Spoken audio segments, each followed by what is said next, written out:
കേൾക്കുവാൻ ദൈവം നമ്മെ ക്ഷണിച്ചിരിക്കുന്നു. നമ്മളത് കേട്ട് പ്രാർത്ഥിച്ചുകൊണ്ടിരിക്കുക. നിങ്ങളൊന്ന് ധ്യാനിച്ചു നോക്കിയേ. ഇതുപോലെ കസേരയിലൊന്ന് ഇരുന്ന് ദൈവത്തിൻ്റെ വചനം കേൾക്കാൻ ആഗ്രഹിച്ച എത്രയോ ആളുകളുണ്ട്.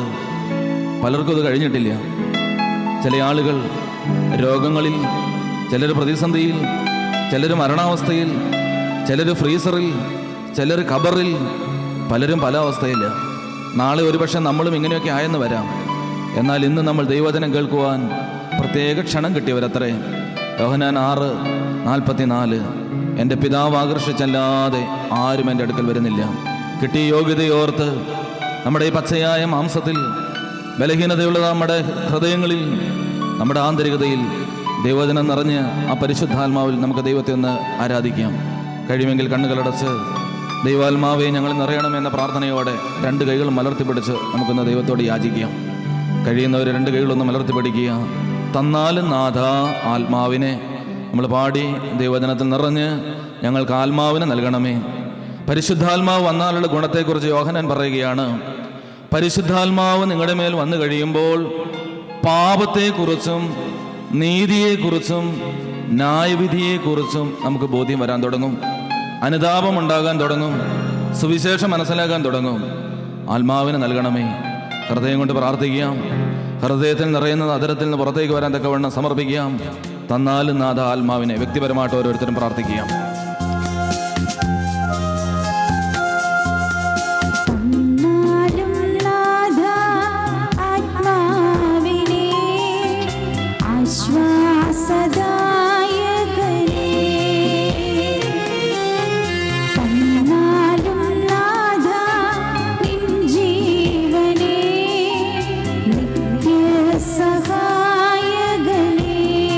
ഈ വചനങ്ങളൊന്ന് ധ്യാനിച്ചു നോക്കുക.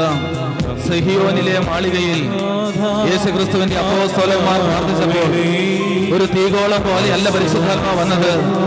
പ്രാർത്ഥിച്ച അപ്പോസ്തലന്മാർക്ക് ഓരോരുത്തർക്കായി 12 നാവുകളെ പോലെ അവിടെ നിറങ്ങി വന്നു. നീ പ്രാർത്ഥിച്ചാൽ നിന്റെ മേൽ ദൈവത്തിന്റെ ആത്മാവ് നിറയും. സഹോദര സഹോദരി, നീ ദൈവത്തിന് വിട്ടുകൊടുത്തുകൊണ്ട് എന്നിൽ നിറയണമേ, പരിശുദ്ധാത്മാവേ എന്നെ അഭിഷേകം ചെയ്യണമേ, എനിക്ക് ആത്മാവിനെ നൽകണമേ. പാടി ആരാധിച്ചാട്ടെ. ഒരിക്കൽ കൂടി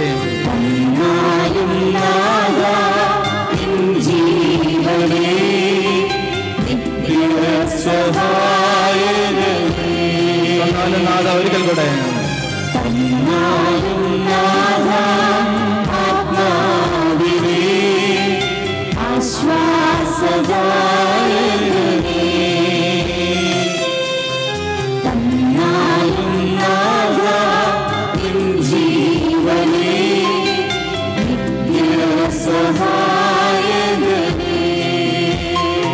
പരിശുദ്ധാത്മാവായ ദൈവമേ, ഞങ്ങളിൽ വന്ന് നിറയണമേ, ഞങ്ങളെ ഒന്ന് അഭിഷേകം ചെയ്യണമേ. ഈ ശുശ്രൂഷ മുഴുവൻ ഏറ്റെടുത്ത് ഞങ്ങളെ അനുഗ്രഹിക്കണമേ. കർത്താവിൻ്റെ കരങ്ങളിലേക്ക് സമർപ്പിച്ച് ആത്മാവിൻ്റെ അഭിഷേകത്തിൽ നമുക്ക് കരച്ചു വെച്ച് പ്രാർത്ഥിക്കാം.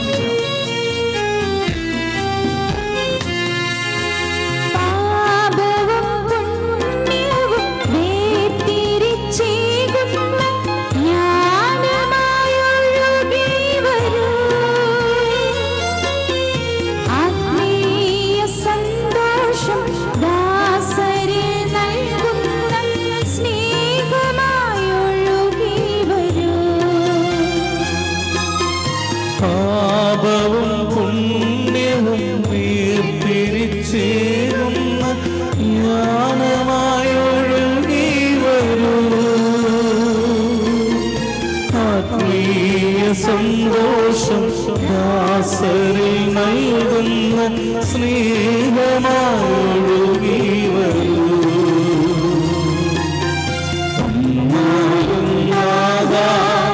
ആത്മാവിനെ ആശ്വാസദായകനേ, തന്നാലും നാഥാ നിൻ ജീവനേ വാഗ്ദാനമായ പരിശുദ്ധാത്മാവിനെ യേശുവേ വ്യക്തിപരമായി ഞങ്ങളുടെ ജീവിതത്തിലേക്ക് അയക്കണമേ. ഞങ്ങളങ്ങേ ആരാധിക്കട്ടെ, ഞങ്ങളങ്ങേ മഹത്വപ്പെടുത്തട്ടെ. അവിടുത്തെ ആത്മാവിന്റെ അഭിഷേകം ഞാൻ പറയട്ടെ.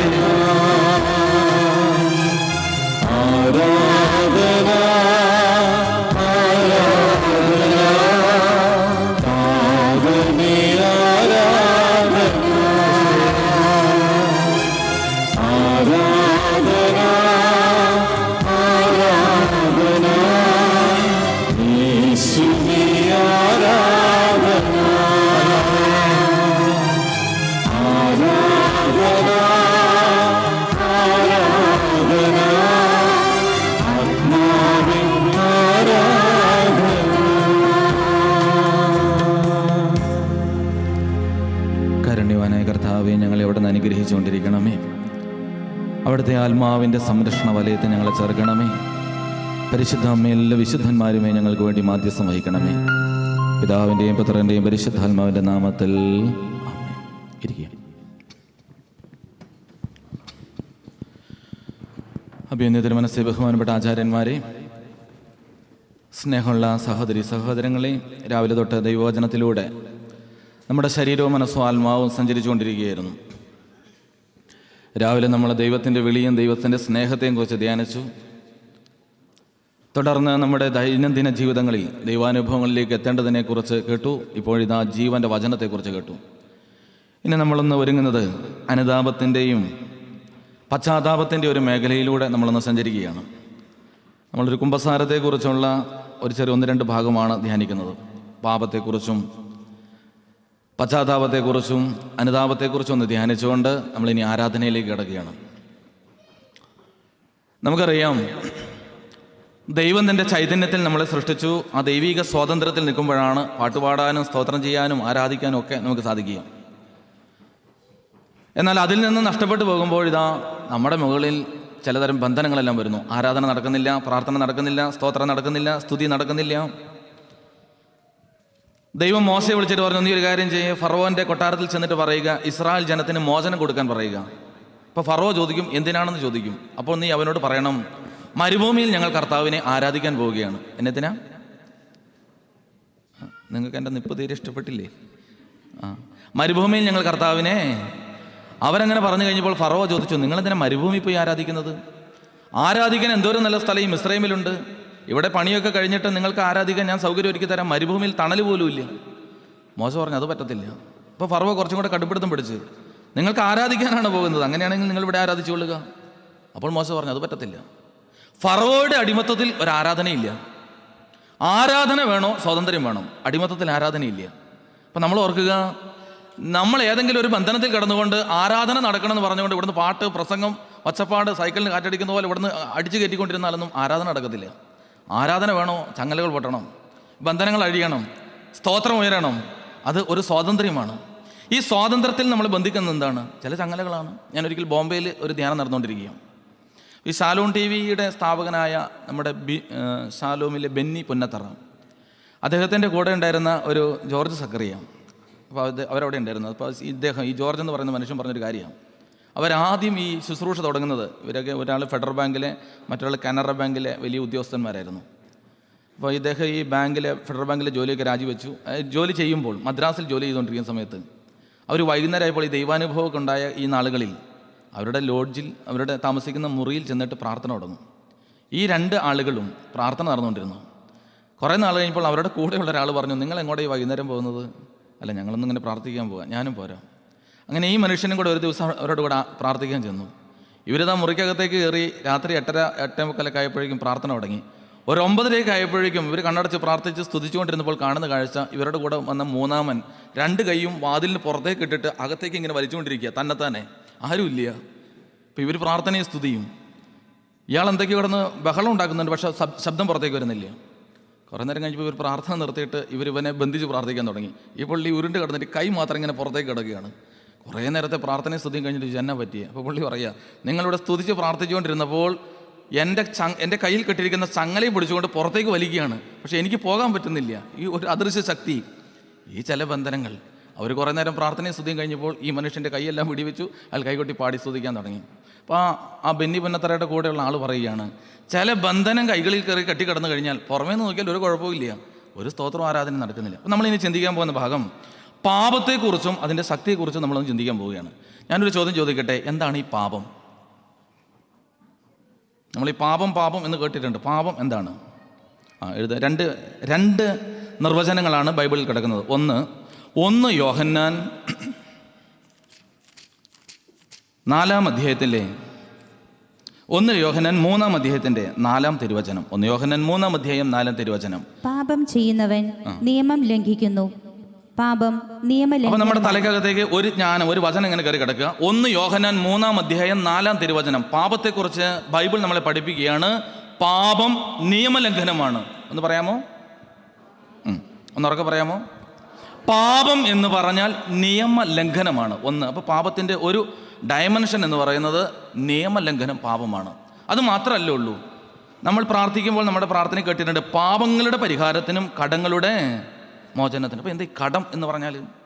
ഇതാ യാക്കോബ് ശ്ലീഹ പഠിപ്പിക്കുകയാണ്. യാക്കോബ് ശ്ലീഹയുടെ ലേഖനം 4-ാം അധ്യായം 17-ാം തിരുവചനം. യാക്കോബ് 4:17. എന്നാൽ ഉന്നതത്തിൽ നിന്നുള്ള ജ്ഞാനം ഒന്നാമത് ശുദ്ധവും. യാക്കോബ് 4:17.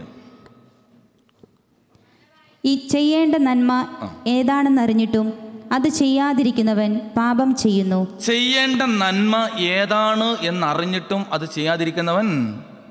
അപ്പോൾ പാപത്തിൻ്റെ 2 ഡയമെൻഷൻ നമ്മൾ ഇതിനകത്തിരുന്ന് പഠിച്ചു. ഒന്ന്, നിയമം ലംഘിക്കുന്നത് പാപമാണ്. ചെയ്യേണ്ട നന്മ ഏതാണെന്ന് അറിഞ്ഞിട്ട് അത് ചെയ്യാതിരിക്കുന്നത് പാപമാണ്. അപ്പോൾ ഇത്രയും തലയ്ക്കകത്ത് കിടക്കണം. ഇനി എന്ത് സംഭവിക്കും ഈ പാപത്തിന്? ഇതാ സങ്കീർത്തനം 7-ാം സങ്കീർത്തനം 4 മുതലുള്ള തിരുവചനത്തിൽ പരിശുദ്ധാത്മാവിലൂടെ പഠിപ്പിക്കുന്ന ഒരു വചനം ഇതാണ്. 7-ാം സങ്കീർത്തനം 4 മുതലുള്ള തിരുവചനം.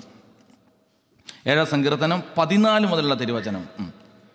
7-ാം സങ്കീർത്തനം 14 മുതലുള്ള തിരുവചനം.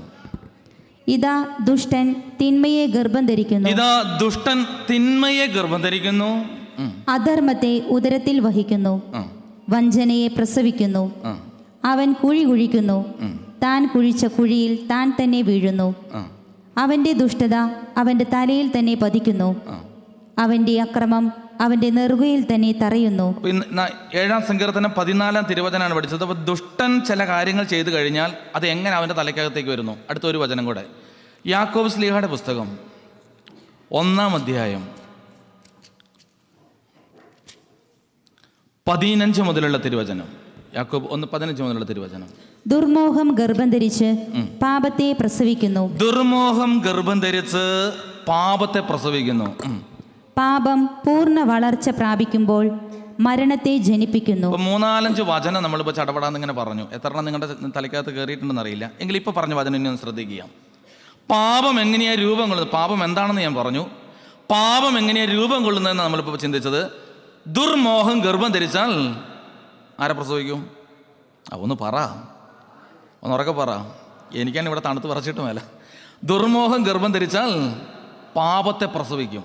ഈ പാപം പ്രസവിച്ച പാപം എന്ത് ചെയ്യും? പിന്നെ നമ്മൾ പ്രസവിച്ച മോഹം പ്രസവിച്ച പാപം അതെന്നാ ചെയ്യും? വളരും. അതെങ്ങനെ വളരും? പാപം എങ്ങനെയാണ് വളരുക? ഭക്ഷിക്കാൻ എന്തെങ്കിലും കിട്ടിയാലല്ലേ വളരത്തുള്ളൂ. പാപം എന്താണ്? തിന്നുക. മോഹം ഗർഭം ധരിച്ചു പാപത്തെ പ്രസവിക്കുന്നു. പാപം വളരണം. എങ്ങനെ പാപം വളരും? എന്ത് തിന്നാണ് പാപം വളരുക? പാപം നിന്നെ തിന്നാണ് വളരുക. അങ്ങനെ പാപത്തിന് വളരാൻ പറ്റുള്ളൂ. ആരാണോ പാപത്തെ പ്രസവിച്ചത് അവരെ പാപം തിന്നു തുടങ്ങും. തിന്ന് തിന്ന് തിന്ന് തിന്ന് പാപം വളർച്ച പ്രാപിച്ചു കഴിയുമ്പോൾ പൂർണ്ണമായിട്ട് പാപം അങ്ങ് വളരുക എന്ന് വെച്ചാൽ അത് തിന്നും. തീറ്റ കഴിയുമ്പോഴേക്കും മരണം സംഭവിക്കും. പാപമല്ല മരിക്കുക. പാപം ആരെ തിന്നുന്നുവോ? ക്യാൻസർ ബാധിച്ചാൽ അങ്ങനെയല്ലേ, ഒരു സെല്ലിന് കംപ്ലൈൻറ്റ് വരുന്നു, ബാധിച്ച് അത് പൂർണ്ണത പ്രാപിക്കുമ്പോൾ വ്യക്തി മരിക്കുന്നു. ഇതാ പാപം വളരാൻ തുടങ്ങിക്കഴിഞ്ഞാൽ മരണം സംഭവിക്കുന്നു. ബന്ധം നഷ്ടപ്പെട്ടു പോകുന്നു. മരണമെന്ന് പറയാൻ നമ്മൾ ചിന്തിക്കുന്നത് സംഭവമല്ല. ബന്ധം നഷ്ടപ്പെട്ടു പോകുന്നു. ദൈവമായിട്ടുള്ള ബന്ധം നഷ്ടപ്പെടുന്നു. നമ്മൾ ഈ ഭൂമിയിൽ മരണം എന്ന് പറയുന്നത് നമ്മുടെ പ്രിയപ്പെട്ടവർ നമ്മളുമായിട്ടുള്ള ബന്ധം വിടുന്നു. മരണം, ദൈവം മരണം എന്ന് പറയുന്നത് ദൈവമായിട്ടുള്ള ബന്ധം വിടുന്നതിൻ്റെ പേരാണ്. ഇതാ ഇങ്ങനെയാണ് മരണം സംഭവിക്കുക. അപ്പം ഇത്രയും ഭാഗമാണ് നമ്മൾ ആമുഖമായിട്ട് ചിന്തിക്കാൻ പോകുന്നത്. ഇനി ഒരു ചോദ്യം ചോദിച്ച് നമ്മുടെ ക്ലാസ്സിലേക്ക് തുടങ്ങാൻ പോവാണ്. ചോദ്യം ഇതാണ്: ഒരു വ്യക്തിയെ ജീവിതത്തിൽ നിരന്തരം പിന്തുടരുന്നത് എന്താണ്? അതിന് ഉത്തരം നിങ്ങൾ പറഞ്ഞാൽ ഇനി നമ്മൾ തുടങ്ങുക. ഒരു വ്യക്തിയെ ജീവിതത്തിൽ എപ്പോഴും പിന്തുടരുന്നത് എന്താണ്? ചേട്ടനോ?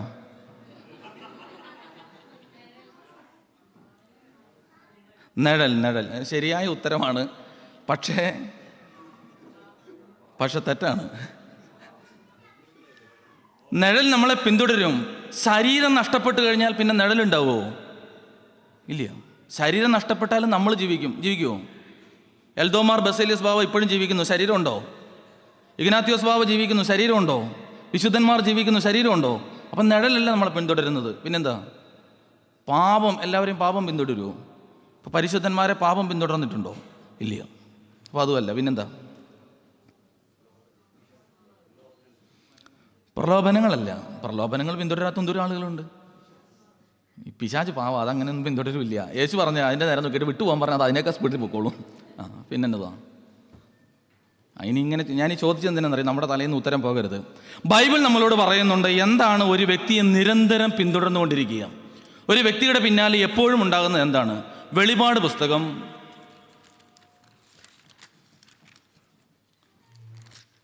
14-ാം അധ്യായം 13 മുതലുള്ള തിരുവചനം. ഇതാണ് ബൈബിൾ നമ്മളോട് പറയുക. ഒരു വ്യക്തിയെ, അവൻ ഈ ശരീരം കൊണ്ടിരുന്നാലും, ഈ ഭൂമിയിലായിരുന്നാലും, ഭൂമി വിട്ടുപോയാലും, ഈ ശരീരം അവനിൽ നിന്ന് ചീഞ്ഞു പോയാലും അവനെ പിന്തുടരുന്ന ഒന്നുണ്ട്. അനന്തരം സ്വർഗത്തിൽ നിന്ന് പറയുന്ന ഒരു സ്വരം ഞാൻ ഇതാ വെളിപാട് പുസ്തകം എഴുതിയത് തന്നെ യോഹന്നാൻ സ്ലീഹയാണ്. യോഹന്നാൻ സ്ലീഹ പത്മോസ് ദ്വീപിന്റെ ഏകാന്തതയിൽ കിടക്കുമ്പോൾ ദൈവികമായി ദർശനം കിട്ടിയിട്ട് പറയുകയാണ്, സ്വർഗത്തിൽ നിന്ന് പറയുന്ന ഒരു ശബ്ദം ഞാൻ കേട്ടു. എവിടെന്ന്? ആ ഭൂമിയിൽ നിന്ന് ആരെങ്കിലും പറഞ്ഞത് കേട്ടതോ വായിച്ചതോ അനുഭവിച്ചതോ അല്ല, സ്വർഗത്തിൻ്റെ ശബ്ദം. അപ്പോൾ അത്ര ഗംഭീരമായിട്ടാണ് അദ്ദേഹം അത് വിശദീകരിക്കുന്നത് തന്നെ. സ്വർഗത്തിൻ്റെ ശബ്ദം, മാറ്റമില്ലാത്ത ശബ്ദം, തെറ്റില്ലാത്തൊരു സത്യം. സ്വർഗം പറഞ്ഞ കാര്യം ഞാൻ പറയാൻ പോകുന്നത്. സ്വർഗത്തിൽ നിന്ന് പറയുന്ന ഒരു ശബ്ദം ഞാൻ കേട്ടു. എഴുതുക. ഇപ്പോൾ മുതൽ കർത്താവിൽ മൃതി അടയുന്നവർ അനുഗ്രഹീതരാണ്. ഇപ്പോൾ മുതൽ കർത്താവിൽ മരിക്കുന്നവർ ഭാഗ്യവാന്മാർ. എപ്പോൾ മുതൽ? ഇപ്പോൾ മുതൽ. അതെനിക്ക് മനസ്സിലായി. അത് എപ്പോൾ തൊട്ടാ? ഇപ്പോൾ മുതൽ കർത്താവിൽ മരിക്കുന്നവർ ഭാഗ്യവാന്മാർ. എപ്പോൾ മുതൽ? എപ്പോൾ മുതലെന്നറിയോ? സ്വർഗത്തിൻ്റെ ശബ്ദം കേട്ടതിന് ശേഷം ആര് മരിക്കുന്നു അവൻ പാരഭാഗ്യവാൻ. IELTS 7 കിട്ടിയിട്ട് ഇങ്ങോട്ട് വന്നിട്ട് ഭാഗ്യം എന്ന് പറയാൻ പറ്റത്തില്ല. അത്ര ഏതാ ഭാഗ്യം? ഭാഗ്യത്തിന് ഒരൊറ്റ ഇതേ പറയുന്നുള്ളൂ, സ്വർഗത്തിൻ്റെ ശബ്ദം കേട്ടതിന് ശേഷം. കാതുകൊണ്ടല്ല, ഹൃദയം കൊണ്ട്. ഇവിടെ വചനം മുഴുവൻ കേട്ടുകൊണ്ടിരുന്നു. കാതുകൊണ്ട് കേട്ട് കഴിഞ്ഞാൽ ഈ കാത് കൂടെ കേട്ട് ഇതിലൂടെ പോകും. ചിലരുടെ ഹൃദയത്തിൽ അത് തൊട്ടു. ഹൃദയം കൊണ്ട് ദൈവശബ്ദം കേട്ടതിന് ശേഷം ഒരു വ്യക്തി മരിച്ചു കഴിഞ്ഞാൽ അവന് ബൈബിൾ വിളിക്കുന്ന പേരാണ് ഭാഗ്യവാൻ. എന്താ കാരണം? അതെ, തീർച്ചയായും അവർ തങ്ങളുടെ അധ്വാനങ്ങളിൽ നിന്ന് വിരമിച്ച് സ്വസ്ഥരാകും. ഇനി നമ്മുടെ ചോദ്യത്തിൻ്റെ ഉത്തരം താഴെ കിടക്കുകയാണ്. ചോദ്യം എന്തായിരുന്നു? 5 അപ്പം കൊണ്ട് എത്ര പേർ? നിങ്ങൾക്ക് ഈ അപ്പത്തിൻ്റെ കാര്യമുള്ളോ? എന്താണ് പിന്തുടരുന്നത്? അവരുടെ പ്രവൃത്തികൾ അവരെ അനുഗമിക്കുന്നു. സഹോദരങ്ങളെ, ഇതാ ബൈബിൾ നമ്മളെ പഠിപ്പിക്കുകയാണ്, പ്രവൃത്തി നിന്നെ പിന്തുടരും. പ്രവൃത്തി നിന്നെ പിന്തുടരും. നീ എന്ത് പ്രവൃത്തി ചെയ്യുന്നുവോ അത് നിന്നെ പിന്തുടരും. നീ നന്മ ചെയ്തു നോക്കൂ, നന്മ നിന്നെ പിന്തുടരാൻ തുടങ്ങും. നീ ഏതിൽ പോയാലും ഈ നന്മ നിന്നെ പിന്തുടരും. നീ തിന്മ ചെയ്തു നോക്കൂ, തിന്മ നിന്നെ പിന്തുടരും. ഇതുകൊണ്ടാണ് മത്തായിയുടെ സുവിശേഷം 7-ാം അധ്യായം 1 മുതലുള്ള തിരുവചനത്തിൽ യേശു വിശദീകരിച്ച് പറഞ്ഞു, നിങ്ങൾ വിധിക്കരുത്, വിധിക്കുന്ന വിധിയാൽ നിങ്ങളും വിധിക്കപ്പെടും. നീ നന്മ ചെയ്തു നോക്കൂ, നന്മ നിന്നെ പിന്തുടരും. നീ പാപം ചെയ്തു നോക്കൂ, നീ അറിയാതെ പാപം നിന്നെ പിന്തുടരും. പാപം പിന്തുടർന്നു കഴിഞ്ഞാൽ എങ്ങനെയത് പിന്തുടരുക? സംഖ്യാപുസ്തകം 32-ാം അധ്യായം 23-ാം തിരുവചനം.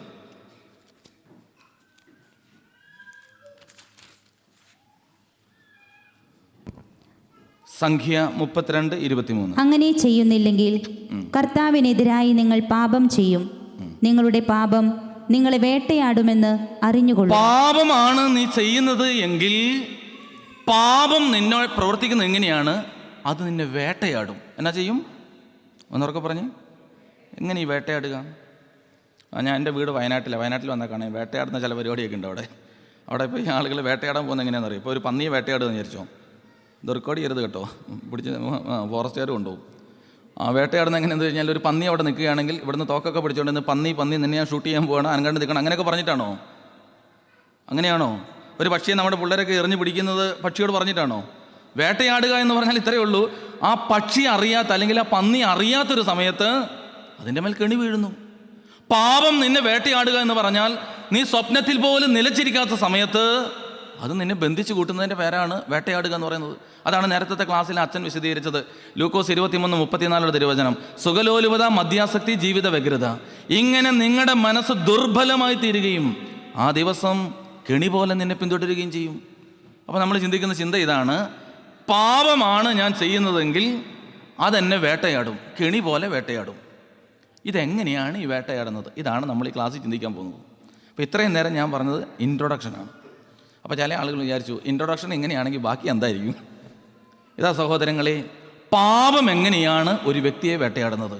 ഈ വിശുദ്ധ ഗ്രന്ഥത്തിൽ പാപം വേട്ടയാടുന്നത് എങ്ങനെയാണെന്ന് ഒരു പൂർവ്വപിതാവിൻ്റെ ജീവിതത്തിലെ കഥയെടുത്ത് വിശദീകരിക്കുന്നുണ്ട്.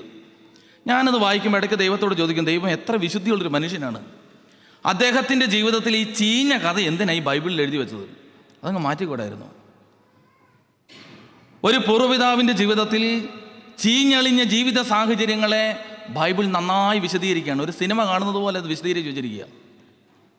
ഒറ്റ അർത്ഥമുള്ളൂ, ചീഞ്ഞ മനുഷ്യൻ്റെ മുമ്പിൽ ഇതാ ഈ പാപത്തിൻ്റെ അവസ്ഥയെക്കുറിച്ച് ഒരു വിശുദ്ധൻ്റെ ജീവിതം എടുത്ത് കാണിച്ചുകൊണ്ടാണ് ബൈബിൾ ഇത് വിശദീകരിച്ചിരുന്നത്.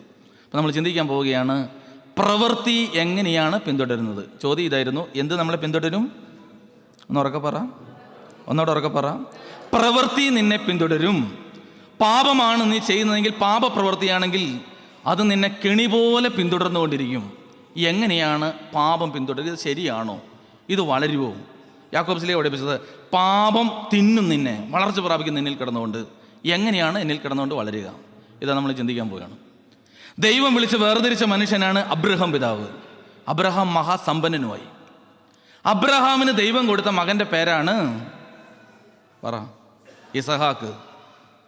ഇസ്രായേലിൽ ഇങ്ങനെയാണ് പാരമ്പര്യം, യഹൂദന്മാരുടെ ഒരു പാരമ്പര്യം ഇങ്ങനെയാണ്. ആ വിളിക്കപ്പെട്ട സമയത്തുള്ള പാരമ്പര്യം ഇങ്ങനെയാണ്: മൂത്ത മക്കളാണ് കുടുംബത്തിൻ്റെ ആ കുലപ്പേര് നിലനിർത്തുന്നത്.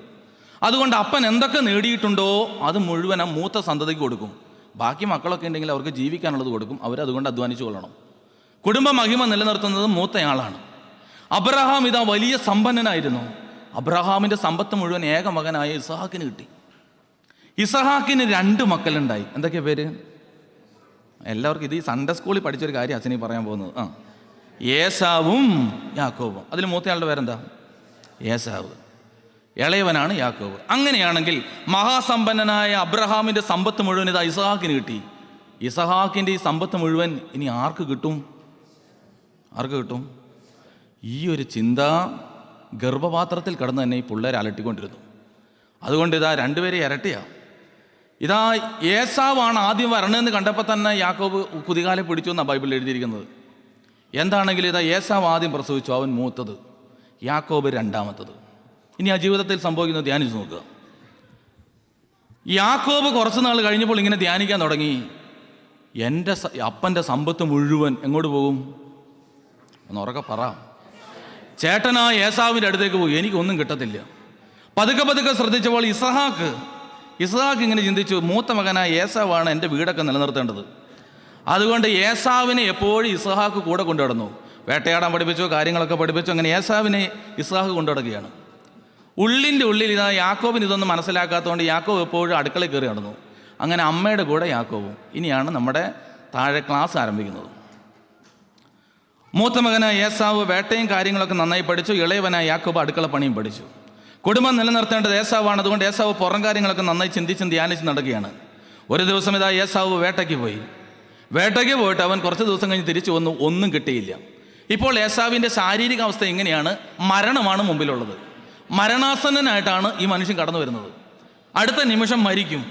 ഇങ്ങനെ ചിന്തിച്ച് വരുമ്പോൾ ഏസാവിൻ്റെ ഉള്ളിൽ ഒറ്റ ചിന്തയുള്ളൂ, വീട്ടിൽ വരുമ്പോൾ എന്തെങ്കിലും കഴിക്കാൻ കിട്ടിയാൽ മതിയായിരുന്നു.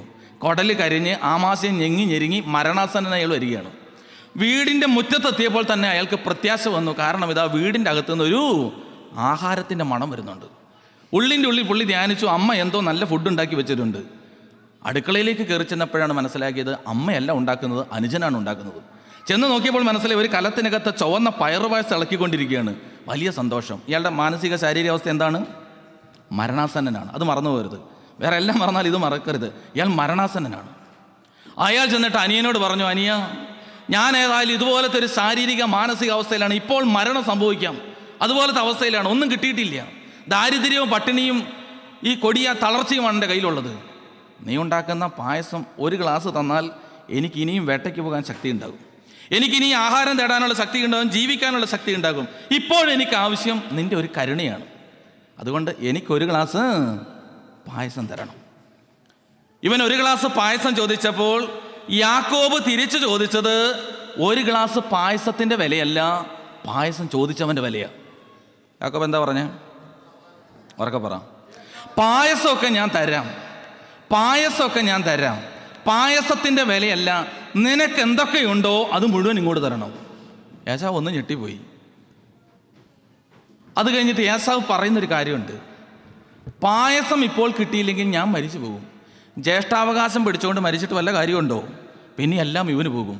അതുകൊണ്ട് പുള്ളി പറഞ്ഞു, ഒരു കാര്യം ചെയ്തോ, ജ്യേഷ്ഠാവകാശം നീ എടുത്തോ, ഇച്ചിരി പായസം തന്നേക്ക്.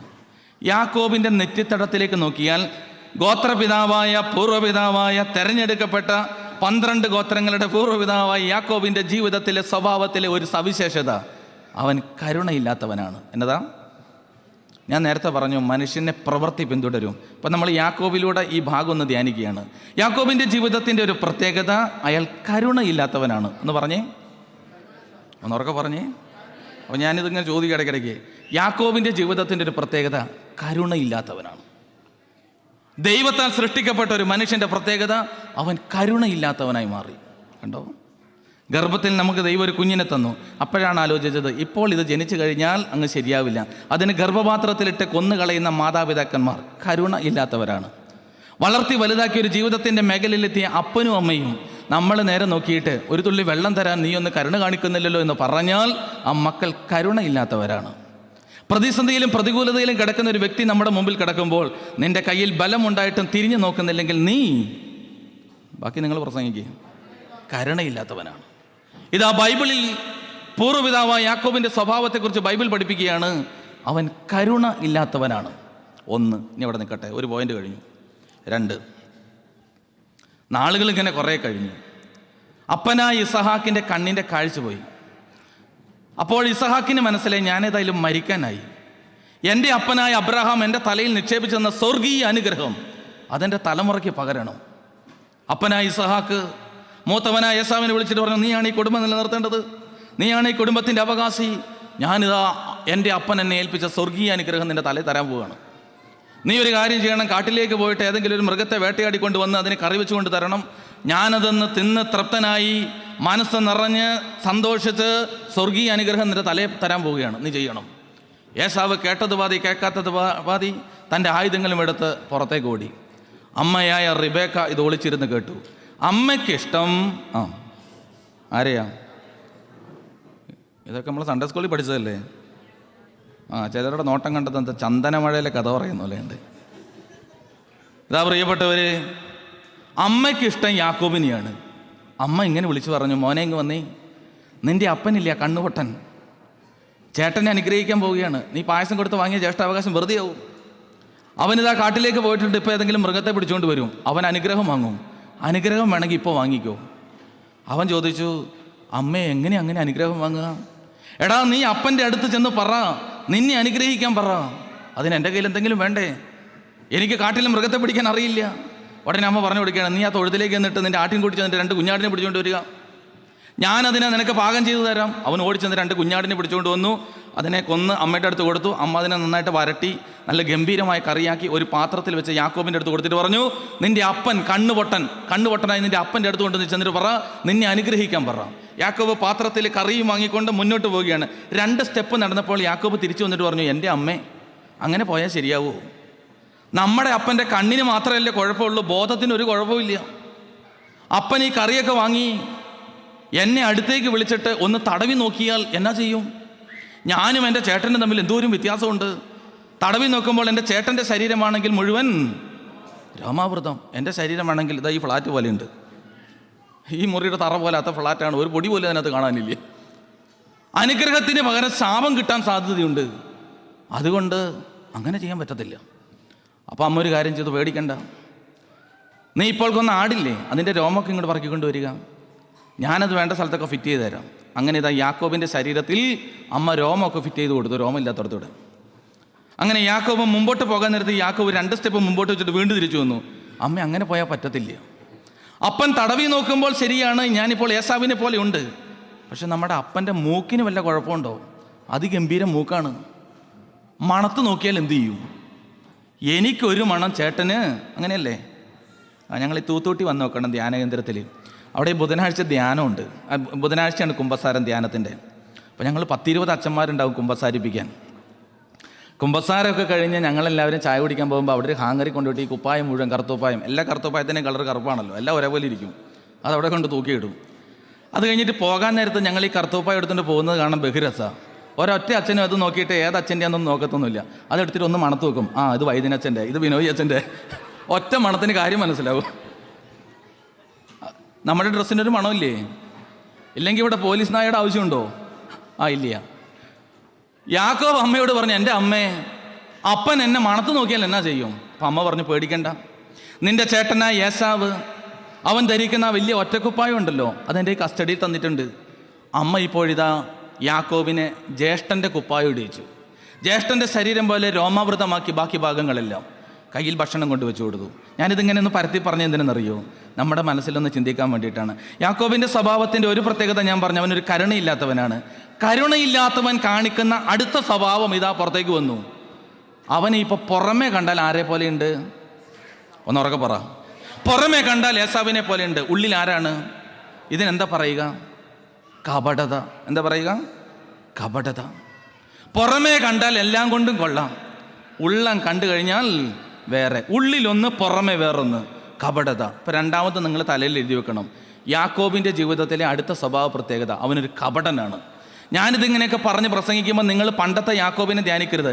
ഈ കസേരയിലിരിക്കുന്ന നിങ്ങളെക്കുറിച്ചും പ്രസംഗിക്കുന്ന എന്നെക്കുറിച്ചാണ് ഞാൻ ഈ പറഞ്ഞുകൊണ്ടിരിക്കുന്നത്. കരുണയില്ലാത്തൊരു വ്യക്തിയുടെ പ്രത്യേകത, അവൻ പുറമേ എല്ലാ കേമവും കാണിക്കും, അവൻ്റെ ഉള്ളിൽ കപടം കൊണ്ട് നിറഞ്ഞിരിക്കും. കപടനെ നോക്കി സ്വർഗസ്ഥനായ ദൈവം ഇങ്ങനെ വിളിച്ചു പറയും, നിന്നെ കണ്ടാൽ വെള്ള തേച്ച, ബാക്കി പറ, വെള്ള തേച്ച ശവക്കല്ലറ പോലെ പുറമേ കാണാൻ നല്ല രസമാണ്, അടുത്തേക്ക് വന്നാൽ ദുർഗന്ധമാണ്. നിന്റെ അടുത്തേക്ക് വരാൻ പറ്റുന്നില്ല, ദുർഗന്ധമാണ്. കപടനെ അനുഗ്രഹിക്കാൻ ദൈവത്തിന് പറ്റത്തില്ല. പുറമേക്ക് ഇങ്ങനെ പെയിൻ്റൊക്കെ അടിച്ചു കൊണ്ട് കിടക്കാം, നിന്നെ അനുഗ്രഹിക്കാൻ പറ്റത്തില്ല. ഉള്ള മുഴുവൻ ചീഞ്ഞതാണ്, അടുത്തേക്ക് വരുമ്പോൾ മുഴുവൻ ദുർഗന്ധമാണ്. യാക്കോബിൻ്റെ ജീവിതത്തിൻ്റെ പ്രത്യേകത എങ്ങനെയാണ്? പുറമേ ഒന്ന്, ഉള്ളിൽ വേറൊന്ന്. നേരത്തെ അച്ഛൻ ക്ലാസ് എടുത്തപ്പോൾ നന്നായിട്ട് പറഞ്ഞു, ദൈവം എന്താ നോക്കുന്നേ? മനുഷ്യൻ ബാഹ്യരൂപം നോക്കുന്നു, ദൈവം ഹൃദയം നോക്കുന്നു. നമ്മുടെ ഉള്ളിൽ പുറമേ എന്തുണ്ട് ദൈവം നോക്കത്ത് പോലുമില്ല. ദൈവം നോക്കുന്നത് ഉള്ളാണ്. അപ്പോൾ ഇവിടെ ഇരുന്ന് നമ്മൾ പ്രാർത്ഥിക്കണം. നീ പുറമേ വലിയ വലിയ കാര്യങ്ങൾ, വലിയ പ്രാർത്ഥന, ഇവിടെ പ്രാർത്ഥന നടക്കും, കൈപൊക്കി പ്രാർത്ഥിക്കുന്നു, കണ്ണ് നിറച്ച് പ്രാർത്ഥിക്കുന്നു, പുറമേ എല്ലാം നടക്കുന്നുണ്ട്. ഉള്ളം ചീഞ്ഞായിരിക്കുന്നെങ്കിൽ ദൈവത്തിന് ഒന്നും ചെയ്യാൻ പറ്റത്തില്ല. ദൈവം നിൻ്റെ തൊലിയുടെ വെളുപ്പോ മാംസത്തിൻ്റെ കൊഴുപ്പോ എല്ലിൻ്റെ മുഴുപ്പോ ഒന്നും നോക്കുന്നവനല്ല. അവൻ നോക്കുന്നത് നിൻ്റെ ഉള്ളമാണ്. നിങ്ങളൊന്ന് ധ്യാനിച്ച് നോക്കിയേ. പന്നിക്കാട്ടത്തിൻ്റെ ഇടയിലാണ് ഒരു ചെറുക്കൻ കിടക്കുന്നത്, പന്നിക്കൂട്ടത്തിലാണ്. പന്നിക്കൂട്ടിൽ കിടക്കുന്ന ചെറുക്കൻ ഹൃദയം കൊണ്ട് അനുദവിച്ച് അപ്പൻ്റെ അടുത്തേക്ക് ഓടി വന്നു. ഈ ചെറുക്കൻ്റെ പേരെന്നാ? ആ പേര് നമുക്കറിയാമല്ലോ, എന്നതെങ്കിലും എന്തെന്നാ പറയുന്നത്? ധൂർത്തപുത്രൻ. ഇതാ പന്നിക്കൂട്ടത്തിൽ നിന്ന് അവൻ എഴുന്നേറ്റ് ഓടി വരികയാണ്. പന്നിക്കൂട് കണ്ടിട്ടുണ്ട് നിങ്ങൾ? എൻ്റെ വീട്ടിലുണ്ടായിരുന്നു പണ്ട് പന്നി വളർത്തൽ. എൻ്റെ അനുജൻ ഒരു 5-8 പന്നിയെ വളർത്തി. എൻ്റെ അനിയൻ പന്നിയെ വളർത്തി എങ്ങനെയെന്ന് അറിയും? നല്ലൊരു കൂടൊക്കെ കെട്ടി ഈ വെളുത്ത പന്നിയൊക്കെ അതിനകത്ത് കൊണ്ടിട്ടു. രാവിലെയും ഉച്ചയ്ക്കും വൈകുന്നേരം അതിനെ കുളിപ്പിക്കും. മോട്ടറിൽ നിന്ന് വെള്ളം ഡയറക്റ്റ് പിടിച്ച് കുളിപ്പിക്കും. കൂടൊക്കെ നല്ല വൃത്തിയാക്കി ഇടും. എങ്കിലും ഞങ്ങളുടെ വീട്ടിലേക്ക് വരുന്ന ആൾക്കാർ വീടിൻ്റെ മുകളിലെത്തുമ്പോൾ ഇടയ്ക്ക് ഞങ്ങളോട് ചോദിക്കും, എന്താ ഒരു മണം ഇവിടെ? അത്ര നന്നായിട്ട് ആ പന്നിക്കൂട് കൊണ്ട് നടന്നിട്ടും ആ ചുറ്റുപാടുള്ളവർക്കൊരു ദുർഗന്ധം. നാട്ടുകാരെ വഴക്കുണ്ടാക്കിയപ്പോൾ അനിയൻ പന്നിക്കച്ചവടം തന്നെ നിർത്തി. പ്രിയപ്പെട്ടവരെ, അങ്ങനെയാണെങ്കിൽ ധൂർത്തപുത്രൻ കിടന്ന പന്നിക്കൂടിൻ്റെ അവസ്ഥ ആലോചിച്ച് നോക്കി. തവിട് പോലും മര്യാദയ്ക്ക് കൊടുക്കാത്ത ഒരു യജമാനൻ്റെ പന്നിക്കൂട്ടത്തിലാണ് ഇവൻ ശുശ്രൂഷ ചെയ്യുന്നത്. അപ്പം ഇവൻ എന്തിൻ്റെ മണം ഉണ്ടാകും? പന്നിയുടെ മണം. ഇവൻ അനുതപിച്ചിട്ട് അപ്പൻ്റെ അടുത്തേക്ക് ഓടി വരികയാണ്. ഇവൻ വന്ന വഴി കണ്ടപ്പോൾ അപ്പൻ്റെ അടുത്തേക്ക് ഇവൻ ഓടി വന്നപ്പോൾ അപ്പൻ ഓടി ചെന്നിട്ട് ഒരു പിയേഴ്സ് സോപ്പ് എടുത്തിട്ട് പറഞ്ഞു, മോൻ പോയി കുളിച്ചിട്ട് വാ. അങ്ങനെ പറഞ്ഞോ? പിന്നെന്താ ചെയ്തേ? ആ അപ്പൻ അവനെ കെട്ടിപ്പിടിച്ചു. അവന് പന്നിയുടെ മണം അല്ല അപ്പം നോക്കിയത്, അവൻ്റെ പുറമേ അല്ല അപ്പം നോക്കുന്നത്, അവൻ്റെ ഉള്ളാണ് നോക്കുന്നത്. ഉള്ളം ഇതാ കരഞ്ഞ് ശുദ്ധീകരിക്കപ്പെട്ടു. നമ്മുടെ ഉള്ളം മാത്രമേ ദൈവത്തെ നോക്കാൻ പറ്റത്തുള്ളൂ. ദൈവം അങ്ങനെ നോക്കത്തുള്ളൂ. നീ പുറമേ എങ്ങനെ? അതൊന്നും ദൈവം നോക്കത്തില്ല. ദൈവം ഉള്ളം നോക്കുന്നവനാണ്. ഇതാ പ്രിയപ്പെട്ടവരെ, ഇപ്പോൾ യാക്കോബിനെ കണ്ടു കഴിഞ്ഞാൽ പുറമേ ഏസാവാണെങ്കിലും ഉള്ളിൽ കരുണയില്ലാത്ത യാക്കോബാണ്. അപ്പോൾ യാക്കോബിൻ്റെ ജീവിതത്തിലെ രണ്ടാമത്തെ സ്വഭാവം അച്ഛൻ പറഞ്ഞു, അവനൊരു കപടനാണ്. അപ്പോൾ ആദ്യത്തെ എന്ന് പറഞ്ഞ എന്നതായിരുന്നു? കരുണയില്ലാത്തവൻ. രണ്ടെന്താണ്? അവനൊരു കപടൻ. ഇനി ഇത് രണ്ടും നിങ്ങൾ മറന്നു നോക്കുമോ? ഇത്രയും നേരം ഞാൻ പ്രസംഗിച്ചത് മുഴുവൻ മറന്നു നോക്കുമോ? ഇനി പറയുന്ന പോയിന്റ് മറക്കരുത്. കരുണയില്ലാത്ത കപടനായ യാക്കോബ് പാത്രത്തിൽ കറിയുമായിട്ട് അനുഗ്രഹം വാങ്ങാൻ കണ്ണ് കാണാത്ത അപ്പൻ്റെ അടുത്ത് ചെന്നു. ഈ ഭാഗം മറക്കരുത്. അവിടെ എത്തിയിട്ട് അവനൊരു ഒച്ചയൊക്കെ ഉണ്ടാക്കി. എന്നിട്ട് പറഞ്ഞപ്പോൾ ഇസാക്ക് ചോദിച്ചു, ആരാ വന്നത്? നിൻ്റെ മൂത്ത മകനായ ഏസാവാണ്. ഇത്ര വേഗം നിനക്ക് ഭക്ഷണം കിട്ടിയോ? കാട്ടുമൃഗത്തെ കിട്ടിയോ? ഞാൻ പുറത്തേക്ക് ഇറങ്ങിയപ്പോൾ തന്നെ സ്വർഗത്തിലെ വാഴ്ത്തപ്പെട്ട ദൈവം ഒരു കാട്ടുമൃഗത്തെ എൻ്റെ മുമ്പിൽ കൊണ്ടു തന്നു. ഞാനതിനെ പിടിച്ചു, ഇതാ കറി വെച്ച് നിൻ്റെ മുമ്പിൽ കൊണ്ടുവന്നിരിക്കുകയാണ്. അപ്പോൾ ഈ അപ്പൻ പറയുന്നൊരു കാര്യമുണ്ട്. ശബ്ദം കേട്ടിട്ട് യാക്കോബിൻ്റെതുപോലെ, ഞാനൊന്ന് തടവി നോക്കട്ടെ. ദേഹം മുഴുവൻ പരിശോധിച്ച് നോക്കുമ്പോൾ മൂത്ത മകനായ ഏസാവിനെ പോലെ, ശബ്ദം കേട്ടിട്ട് യാക്കോബിനെ പോലെ. കണ്ണ് കാണാത്ത അപ്പൻ ആ കൊച്ചിൻ്റെ മുമ്പിൽ ഒരു ചോദ്യം ചോദിച്ചു. സത്യമായിട്ടും നീ എൻ്റെ മകൻ ഏസാവാണോ? നിന്റെ പേരെന്തുവാ? അത് മറക്കരുത്. സത്യമായിട്ടും നീ എൻ്റെ മകൻ ഏസാവ് തന്നെയാണോ? നിന്റെ പേരെന്താ? അപ്പം മൂന്നാമത് ചോദിച്ച് ഇത് മറക്കരുത്. ഞാൻ ഈ പ്രസംഗം കഴിയുമ്പോൾ ഈ ചോദ്യം ചോദിക്കും. സത്യമായിട്ടും നീ എൻ്റെ മകൻ തന്നെയാണോ? നിന്റെ പേരെന്താ? ഉടനെ പേര് പറഞ്ഞു. എൻ്റെ പേര് പറ. എൻ്റെ പേര് ഏസാവാണ്. ശരിക്കും അവൻ്റെ പേരെന്താ? ഇപ്പം ഇവൻ പറഞ്ഞതും സത്യമാണോ നുണയാണോ? ഇവൻ്റെ മൂന്നാമത്തെ പ്രത്യേകത, കരുണയില്ലാത്തവൻ കപടൻ, നുണയെ പറയത്തുള്ളൂ. അവനൊരു നുണയനാണ്. അപ്പം 3 സംഭവം എഴുതി. ഞാനിത് 3 പറഞ്ഞത് മനുഷ്യനെ പിന്തുടരുന്ന ചില പാപ സ്വഭാവങ്ങളാണ്.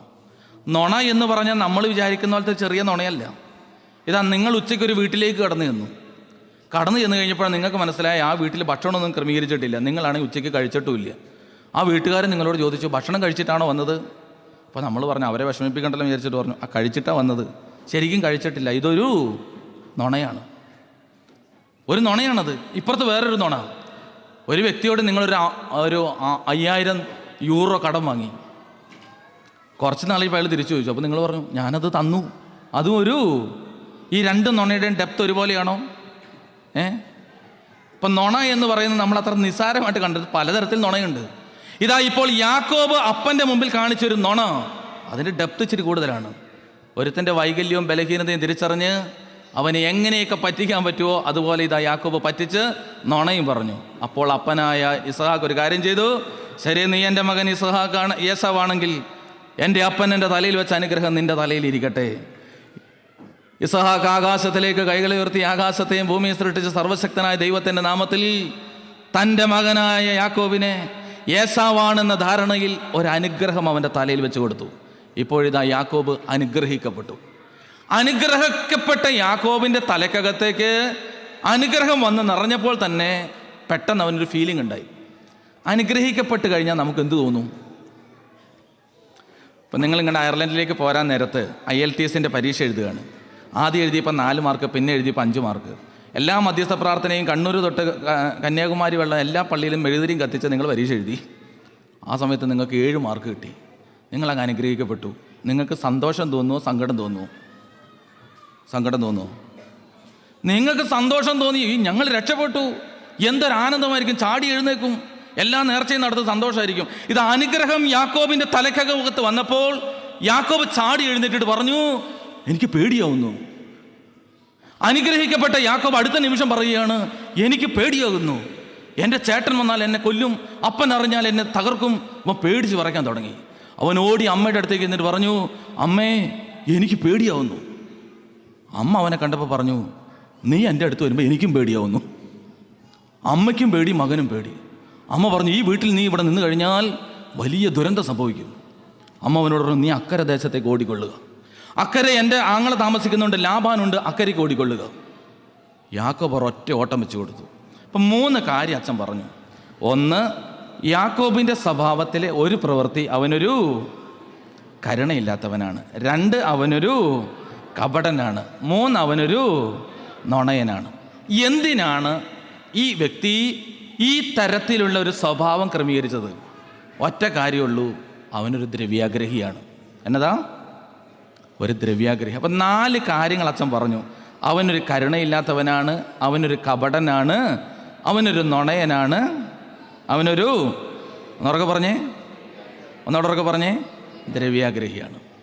ഇതാ അനുഗ്രഹം വന്നപ്പോഴേക്കും തകർന്ന തരിപ്പണമായ യാക്കോബ് ഹാരാനിൽ അക്കരെ ദേശത്തേക്ക് ഓടാൻ തുടങ്ങി. ഇനി നിങ്ങൾ എന്നോട് ഉത്തരം പറയണം, ഇയാൾ ഓടുമ്പോൾ ഇയാളുടെ കൂടെ എന്തൊക്കെയുണ്ട്? പറ. ഇട്ടിരിക്കുന്ന ഡ്രസ്സുണ്ട്, പിന്നെ എന്തുണ്ടാവും? പറഞ്ഞേ. നമ്മൾ നേരത്തെ പറഞ്ഞു എന്ത് പിന്തുടരും? പ്രവൃത്തി പിന്തുടരും. അപ്പം എന്തൊക്കെ സാധനമുണ്ട് ഇയാളുടെ കൂടെ? ഇയാൾ ഓടുമ്പോൾ എന്തൊക്കെയുണ്ട്? കരുണയില്ലായ്മ, കപടത, നുണ, ദ്രവ്യാസക്തി. ഈ 4 സാധനവുമായിട്ട് ഈ 4 പാപത്തെയും ചുവന്നുകൊണ്ടാണ് യാക്കോബ് ഓടുന്നത്. ഞാൻ നേരത്തെ പറഞ്ഞു, മോഹം ഗർഭം ധരിച്ച പാപത്തെ പ്രസവിച്ചാൽ പാപം വളരാൻ തുടങ്ങും.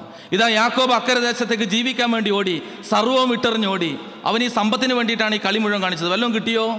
ഒന്നും കിട്ടിയില്ല. അവൻ അക്കരെ ദേശത്തേക്ക് ഓടി, ഒന്നും കൈ കിട്ടിയില്ല. പേടിച്ച് വിറച്ചവൻ ഓടുമ്പോൾ അവനെ പറ്റിപ്പിടിച്ച പാപം മുഴുവൻ വളരും. ഞാനെന്താ ഈ പറഞ്ഞു വരുന്നറിയോ? നമ്മുടെ തലയ്ക്കകത്ത് ഒരു പാപം കെട്ടിക്കിടന്നു കഴിഞ്ഞാൽ ആ പാപം നമ്മുടെ ഉള്ളിൽ കിടന്ന് വളർന്നുകൊണ്ടിരിക്കും. പ്രിയപ്പെട്ടവരെ, നമ്മൾ എന്നാ ചെയ്താലും പാപം ശക്തിപ്പെട്ട് വളർന്നുകൊണ്ടിരിക്കും. യാക്കോബിൻ്റെ ജീവിതത്തിൽ ബൈബിളിൽ വിശദീകരിച്ച് പറയുകയാണ്, അവൻ്റെ ഉള്ളിലെ പാപം അവനോടൊപ്പം വളർന്നു. അവൻ അക്കരെ ദേശത്തെത്തിക്കഴിഞ്ഞു. എല്ലാം നഷ്ടപ്പെട്ട് ഓടുന്ന ഒരുത്തൻ്റെ ചിന്ത എന്തായിരിക്കും? നിങ്ങളൊന്ന് പറഞ്ഞു നോക്കി. ജീവിതത്തിൽ സമ്പത്ത് നേടാൻ വേണ്ടി ഒരുവൻ മുഴുവൻ വെപ്രാളവും കോപ്രായവും മുഴുവൻ കാട്ടി, ഒന്നും കിട്ടിയില്ല, എല്ലാം നഷ്ടപ്പെട്ട് യാക്കോബ് അക്കരെ ദേശത്തേക്ക് ഓടുക. ഇവനിപ്പോൾ സമ്പത്ത് മാത്രമല്ല നഷ്ടപ്പെട്ടത്, അപ്പനെ നഷ്ടപ്പെട്ടു, അമ്മയെ നഷ്ടപ്പെട്ടു, ജ്യേഷ്ഠനെ നഷ്ടപ്പെട്ടു, വീട് നഷ്ടപ്പെട്ടു. എല്ലാം നഷ്ടപ്പെട്ടവൻ്റെ ഒരു മാനസികാവസ്ഥ എന്തായിരിക്കും? ഇപ്പം നിങ്ങളിവിടെ വന്ന് എല്ലാം കഷ്ടപ്പെട്ട് കുറേ നേടി, പെട്ടെന്ന് നിങ്ങളുടെ ജീവിതത്തിലെ ഒരു സുപ്രഭാതത്തിൽ ഇതെല്ലാം നഷ്ടപ്പെട്ടു പോയി. നമ്മുടെ മനസ്സിൽ ചിന്ത എന്തായിരിക്കും? മരിച്ചാൽ മതി, അങ്ങ് തീർന്നു പോയാൽ മതി, ഭൂമി അങ്ങ് പിളർന്നു പോയാൽ മതി. ഇതെല്ലാം മനുഷ്യൻ ചിന്തിക്കുക. നിരാശയിൽ വീണ് പോയൊരു മനുഷ്യന് അത്രയും ചിന്തിക്കാൻ പറ്റത്തുള്ളൂ, എല്ലാം തകർന്നു മതി. ഇപ്പോൾ ഇതാ യാക്കോബ് ഒരു മരണാവസ്ഥയിലാണ്, എല്ലാം നഷ്ടപ്പെട്ടു, ഇനി ജീവിച്ചിട്ട് കാര്യമില്ല. എല്ലാം നഷ്ടപ്പെട്ട ഒരുത്തൻ ഇതാ നെട്ടോട്ട് ഓടുകയാണ്, മരണാസന്നനായി യാക്കോബ് ഓടുകയാണ്. ഞാൻ നേരത്തെ പറഞ്ഞു, എല്ലാം നഷ്ടപ്പെട്ട് ഏസാവ് മരണാസന്നനായി യാക്കോബിൻ്റെ മുമ്പിൽ വന്നു. ഇപ്പോഴിതാ യാക്കോബിൻ്റെ അവസ്ഥ എങ്ങനെയായി? മരണാസന്നനായി മുന്നോട്ട് പോവുക. അവൻ മുന്നോട്ട് പോയി അവിടെ ചെന്ന് കഴിഞ്ഞപ്പോൾ ഒരു കാഴ്ച കണ്ടു. ജീവിക്കാനുള്ള ഒരു പ്രതീക്ഷ അവിടെയുണ്ട്. അവിടെ ചെന്ന് കഴിഞ്ഞപ്പോൾ ഒരു പെൺകൊച്ച് ആടിനെ നോക്കിക്കൊണ്ടിരിക്കുന്നത് കണ്ടു. ആടിനെ ഒരു പെൺകൊച്ച് നോക്കുന്നത് കണ്ടു കഴിഞ്ഞപ്പോൾ ഇവൻ ആ കൊച്ചിൻ്റെ നേരെ കുറച്ച് നേരം നോക്കി. വിടർന്ന കണ്ണ്, ചുരുണ്ട മുടി, വെളുത്ത നിറം, കണ്ടാൽ കൊള്ളാം. ഇത് ഒരു പ്രസംഗത്തിൽ പറയാൻ പറ്റിയ ഭാഷയല്ല. എങ്കിലും ആ പെൺകൊച്ചിനെ കണ്ടു കഴിഞ്ഞപ്പോൾ തളർന്നും തകർന്നും പോയ യാക്കോബിൻ്റെ ഹൃദയത്തിൽ ഒരു ലഡു പൊട്ടി. അവനൊരു സന്തോഷം, ജീവിക്കാൻ ഒരു പ്രത്യാശ. പുള്ളിക്കാരൻ മെല്ലെ അതിനെ കുറച്ച് നേരം നോക്കിയിരുന്നു. കുറച്ച് നേരം നോക്കിയിട്ട് അതിൻ്റെ അടുത്തേക്ക് ചോദിച്ചു, നിൻ്റെ പേരെന്താ? പേര് പറഞ്ഞ് കാര്യങ്ങളൊക്കെ ഇടപെട്ടു. കുറേ നേരം കഴിഞ്ഞപ്പോൾ കൊച്ചു പറഞ്ഞു, ചേട്ടൻ അങ്ങനെ ഇങ്ങനെ അങ്ങ് സംസാരിച്ചിട്ട് കാര്യമില്ല, വിശദീകരിച്ച് സംസാരിക്കണമെങ്കിൽ വീട്ടിൽ വന്ന് സംസാരിക്കുക, കാര്യം നിങ്ങൾക്ക് മനസ്സിലായി കാണും. പതുക്കെ അദ്ദേഹം വീട്ടിൽ ചെന്നപ്പോഴാണ് കാര്യം മനസ്സിലായത്. താൻ അന്വേഷിച്ച് നടന്ന തൻ്റെ അമ്മാവൻ്റെ മകളാണ് ഈ പെങ്കൊച്ച്. ആ പെങ്കൊച്ചിൻ്റെ പേരറിയാവോ? ഒന്നോർക്കെ പറഞ്ഞേ. ഇതൊക്കെ നമ്മൾ സൺഡേ സ്കൂളിൽ പഠിക്കുന്ന കാര്യമാണ്. പേര് പറഞ്ഞേ. റാഹേൽ എന്നാണ് പേര്. വിടർന്ന കണ്ണുണ്ട്, സുന്ദരിയാണ്. പതുക്കെ അവളുടെ കൂടെ യാക്കോബ് ആ വീടിനകത്തേക്ക് ചെന്നു. ലാബാൻ്റെ വീട്ടിൽ ചെന്നു. വലിയ സന്തോഷമായി. ലാബാൻ്റെ വീട്ടിൽ ചെന്ന് റാഹേലിനെ കണ്ടുകൊണ്ട് കുറച്ചു നേരം ഇരുന്നപ്പോൾ യാക്കോബിന് നഷ്ടങ്ങളെല്ലാം പോയതുപോലെ തോന്നി. വലിയ സന്തോഷത്തോടെ ഇങ്ങനെ നടന്നു. അങ്ങനെ കുറച്ചു നേരം റാഹേലിൻ്റെ പുറകെ നടക്കുമ്പോഴാണ് വേറൊരു കാഴ്ച കണ്ടത്. ഇതാ അമ്മാവനായ ലാബാൻ്റെ വീടിൻ്റെ പുറകിലൂടെ വേറൊരു പെണ്ണ് നടക്കുന്നു. അപ്പം റാഹേലിനോട് ചോദിച്ചു, അതേതാ? അപ്പം റാഹേൽ പറഞ്ഞു, അതെൻ്റെ ചേച്ചിയാണ്. ഒറ്റ നോട്ടം യാക്കോബ് സൂക്ഷിച്ച് നോക്കിയപ്പോൾ തന്നെ യാക്കോബ് പറഞ്ഞു, കൊള്ളത്തില്ല, കറമ്പിയാണ്, കോങ്കണ്ണിയാണ്, മങ്ങിയ കണ്ണാണ്, കണ്ടാലൊരു ഭംഗിയില്ല. യാക്കോബിൻ്റെ ഉള്ളിലൊരു നെട്ടോട്ടം, ഈ മൂത്ത പെണ്ണ് നിൽക്കുമ്പോൾ ഈ ചെറിയ പെണ്ണിനെ കെട്ടാൻ പറ്റുമോ? കുറച്ച് നാൾ കഴിഞ്ഞപ്പോൾ ലാബാൻ വന്നപ്പോൾ നോക്കിയപ്പോൾ ഈ ലാബാൻ ഒരു കാര്യം മനസ്സിലായി. പിള്ളേര് തമ്മിലൊരു വശപ്പശക്, റാഹേലും യാക്കോബും തമ്മിലൊരു വശപ്പശക്. അപ്പം ലാബാൻ ചോദിക്കുകയാണ്, മോനെ, നീ ഈ വീട്ടിൽ കിടന്ന് ഇങ്ങനെ കഷ്ടപ്പെട്ടിട്ട് എന്തെങ്കിലും കാര്യമുണ്ടോ? ഞാനൊരു കാര്യം പറയട്ടെ, നിൻ്റെ അധ്വാനത്തിന് ഞാനെന്തെങ്കിലും പകരം തരണമോ? ഉടനെ യാക്കോബ് പറഞ്ഞു, എനിക്ക് വേറൊന്നും വേണമെന്നില്ല, ജീവിതം ആകെ തകർന്നവനാണ്. അങ്ങയുടെ രണ്ടാമത്തെ മകളായ റാഹേലിനെ എനിക്ക് കല്യാണം കഴിച്ച് തരികയാണെങ്കിൽ ഞാനങ്ങ് ജീവിച്ചോളാം. പണ്ട് ഞാനൊരു കാര്യം പറഞ്ഞു, ജീവിതത്തിൽ മരണാസന്നനായി വെപ്രാളപ്പെട്ട് കിടക്കുന്ന ഏസാവ് വന്ന് പായസം ചോദിച്ചു. അന്നേരം ഇങ്ങനെ എന്നാ പറഞ്ഞേ?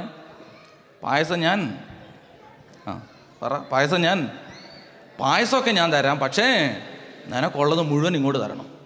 ഇപ്പോഴിതാ ഇവൻ ചെന്നിട്ട് പറയുകയാണ്, എനിക്ക് റാഹേലിനെ കെട്ടിച്ചു തരണം. ഉടനെ ലാഭം പറഞ്ഞു, കെട്ടിച്ചൊക്കെ തരാം, പക്ഷെ 7 കൊല്ലം നിനക്കുള്ളത് മുഴുവൻ എനിക്ക് തരണം. എൻ്റെ വീട്ടിൽ നീ ഒരു അടിമയെ പോലെ ജീവിക്കണം. ഈ ലിങ്ക് നിങ്ങൾക്ക് മനസ്സിലായോ? ഇല്ല, മനസ്സിലായില്ല. ലിങ്ക് മനസ്സിലായോ? പാപം വളരും. അത് പറയാൻ അച്ഛൻ ഇത് പറഞ്ഞത്.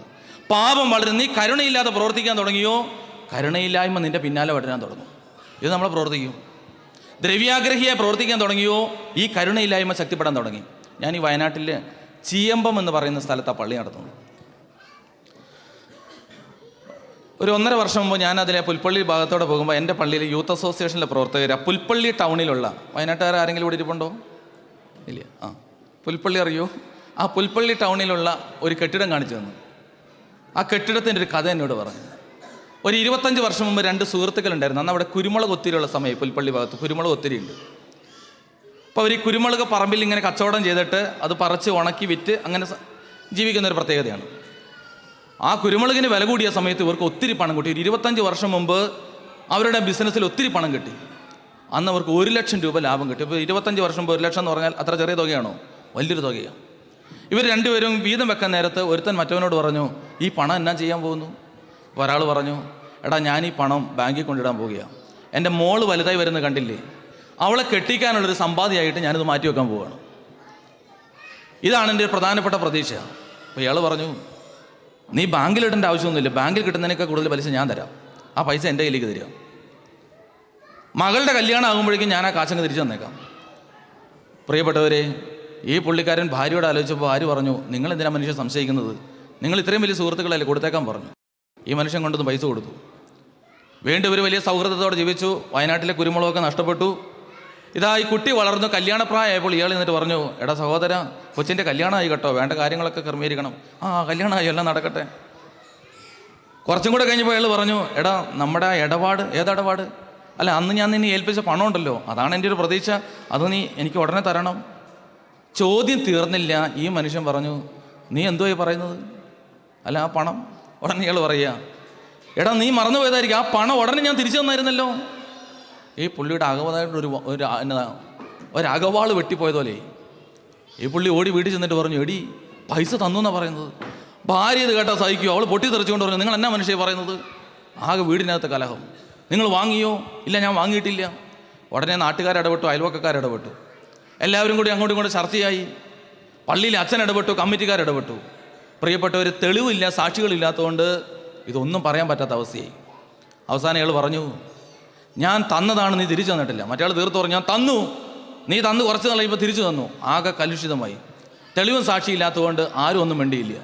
അപ്പോൾ ഇയാളൊരു കാര്യം ചോദിച്ചു, നമ്മുടെ പള്ളിയിൽ അടുത്ത ഞായറാഴ്ച നമ്മുടെ വികാരിയച്ഛൻ വിശുദ്ധ കുർബാന എടുത്ത് ഉയർത്തിപ്പിടിച്ച് നിൽക്കുമ്പോൾ പള്ളിയുടെ നടയിൽ വെച്ച് ഞാൻ നിന്നോട് ചോദിക്കും, നീ ആ പണം എനിക്ക് തിരിച്ചു തന്നു എന്ന് പറയാൻ നിനക്ക് ധൈര്യമുണ്ടോ? അയാൾ വളരെ കൂസലില്ലാതെ പറഞ്ഞു, ഞാൻ പറഞ്ഞേക്കാം. പിറ്റേ ആഴ്ച വിശുദ്ധ കുർബാന നടക്കുന്നു. 3-4 കമ്മിറ്റിക്കാരും അവരൊക്കെ സാക്ഷികൾ.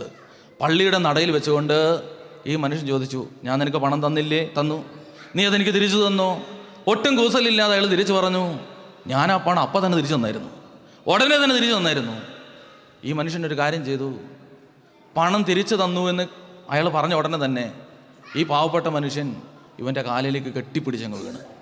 കെട്ടിപ്പിടിച്ച് വീണിട്ട് അവൻ്റെ കാലെ ചുംബിച്ചുകൊണ്ട് ഉറക്കെ വിളിച്ചു പറഞ്ഞു, എൻ്റെ സഹോദര, എന്നോട് ക്ഷമിക്കണം. എൻ്റെ കൂട്ടുകാരാ, നീ എന്നോട് ക്ഷമിക്കണം. കഴിഞ്ഞ 1.5 മാസമായിട്ട് ഈ നാട്ടുകാരുടെ ഇടയിൽ ഞാൻ നിന്നെ പണം വാങ്ങി തിരിച്ചു തരാത്തവനെന്ന് പറഞ്ഞ് പരിഹസിച്ചു പോയി. ഞാൻ മറന്നുപോയി നീ പണം തിരിച്ചു തന്നത്. എൻ്റെ ഓർമ്മയിലില്ല, എവിടെയോ നഷ്ടപ്പെട്ടു പോയി. സത്യത്തിൽ കൊടുത്തിട്ടുണ്ടായിരുന്നില്ല. സാരമില്ല, എന്നോട് ക്ഷമിക്കണം. അയാൾ പോയി. വർഷം 10-20 കഴിഞ്ഞു. ഞാൻ ആ പുൽപ്പള്ളി ഭാഗത്തോടെ പോകുമ്പോൾ എൻ്റെ പള്ളിയിലെ യൂത്ത് അസോസിയേഷനിലെ പ്രവർത്തകർ പറഞ്ഞു, അച്ഛൻ ഈ കെട്ടിടം കണ്ടോ? ഇതിൻ്റെ കഥയാണ്, ജനതാ കഥ. ഇതാച്ചാ ഈ കെട്ടിടത്തിൻ്റെ ഉടമയുടെ പണമാണ് പണ്ടൊരുത്തൻ വാങ്ങിയിട്ട് തിരിച്ചു കൊടുക്കാതിരുന്നത്. ഞാൻ ചോദിച്ചു, പോയി പിന്നെ ഇയാളെങ്ങനെ സമ്പന്നനായി? ദൈവം അയാളെ അനുഗ്രഹിച്ചു. അയാളുടെ മകളുടെ കല്യാണം കഴിഞ്ഞു, മകൻ കല്യാണം കഴിച്ചു.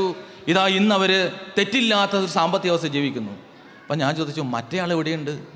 മറ്റേ ആൾ ഇവിടുത്തെ ഒരു പ്രമുഖനായിരുന്നു. കഴിഞ്ഞൊരു 5-8 വർഷം മുമ്പ് ഇവിടെ ഒരു പ്രധാനപ്പെട്ട വീട്ടിലെ കല്യാണം നടന്നപ്പോൾ ഇയാളെ ഒന്ന് അന്വേഷിക്കാൻ വേണ്ടി നടന്നു. അപ്പോൾ ആരെ പറഞ്ഞു, നിലമ്പൂർ ഭാഗത്ത് ഇയാൾ വീടൊക്കെ വിറ്റ് അങ്ങോട്ട് പോയെന്ന്. നിലമ്പൂർ ചെന്ന് അന്വേഷിക്കുമ്പോൾ അവിടെ മകൻ എന്തോ കേസിൽ കുടുങ്ങി, കുടുംബം അടക്കം ഒളിച്ചു പോയി. വേരും ഇല്ല, വെളിച്ചവും ഇല്ലാത്ത വണ്ണം ഒരു കുടുംബം തകർന്നു പോയി. കണ്ടോ, അന്യായമായി നേടിയതിന്മേൽ പണിത ചില സംഭവങ്ങൾ ഇതുപോലെ തകരും. നമുക്കൊരു വചനം കൊണ്ട് വായിച്ചു നോക്കാം.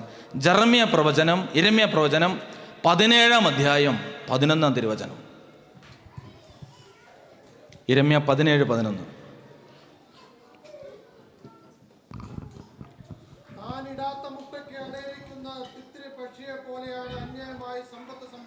ഇതാ കപടമായി നേടുന്നതിനെ കുറിച്ച് ബൈബിൾ വിളിച്ചു പറയുന്നു. താനിടാത്ത മുട്ടയ്ക്ക് അടയിരിക്കുന്ന തിത്തിരി പക്ഷിയെ പോലെയാണ് അന്യായമായി സമ്പത്ത്.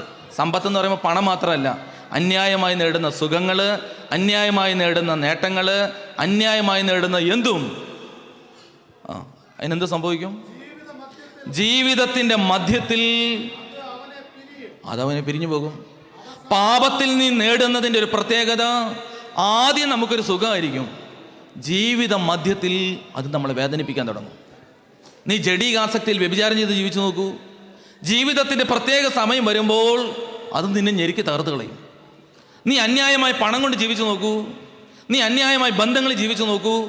ഇതാ ഈ ലോകം മുഴുവൻ നോക്കി നമുക്ക് അറിയുന്ന സത്യമാണ്, അത് നമ്മളെ ഞെരുക്കാൻ തുടങ്ങും. പ്രിയപ്പെട്ടവരെ, യാക്കോബിൻ്റെ ജീവിതത്തിൽ കരുണയില്ലാതെ പ്രവർത്തിച്ച യാക്കോബ് ജീവിതത്തിൽ കരുണ വറ്റിപ്പോയ സാഹചര്യം എത്തിയപ്പോൾ അവൻ ഓടി ലാബാൻ്റെ അടുക്കൽ ചെന്നിട്ട് പറഞ്ഞു, എന്നോട് ഇച്ചിരി കരുണ കാണിക്കണം, എന്നോട് ഇച്ചിരി കരുണ കാണിച്ചാലേ എനിക്ക് ജീവിക്കാൻ പറ്റത്തുള്ളൂ. ഉടനെ യാക്കോബ് ലാബാൻ വിളിച്ച് പറയാണ്, നിനക്കുള്ളത് മുഴുവൻ എനിക്ക് തരണം.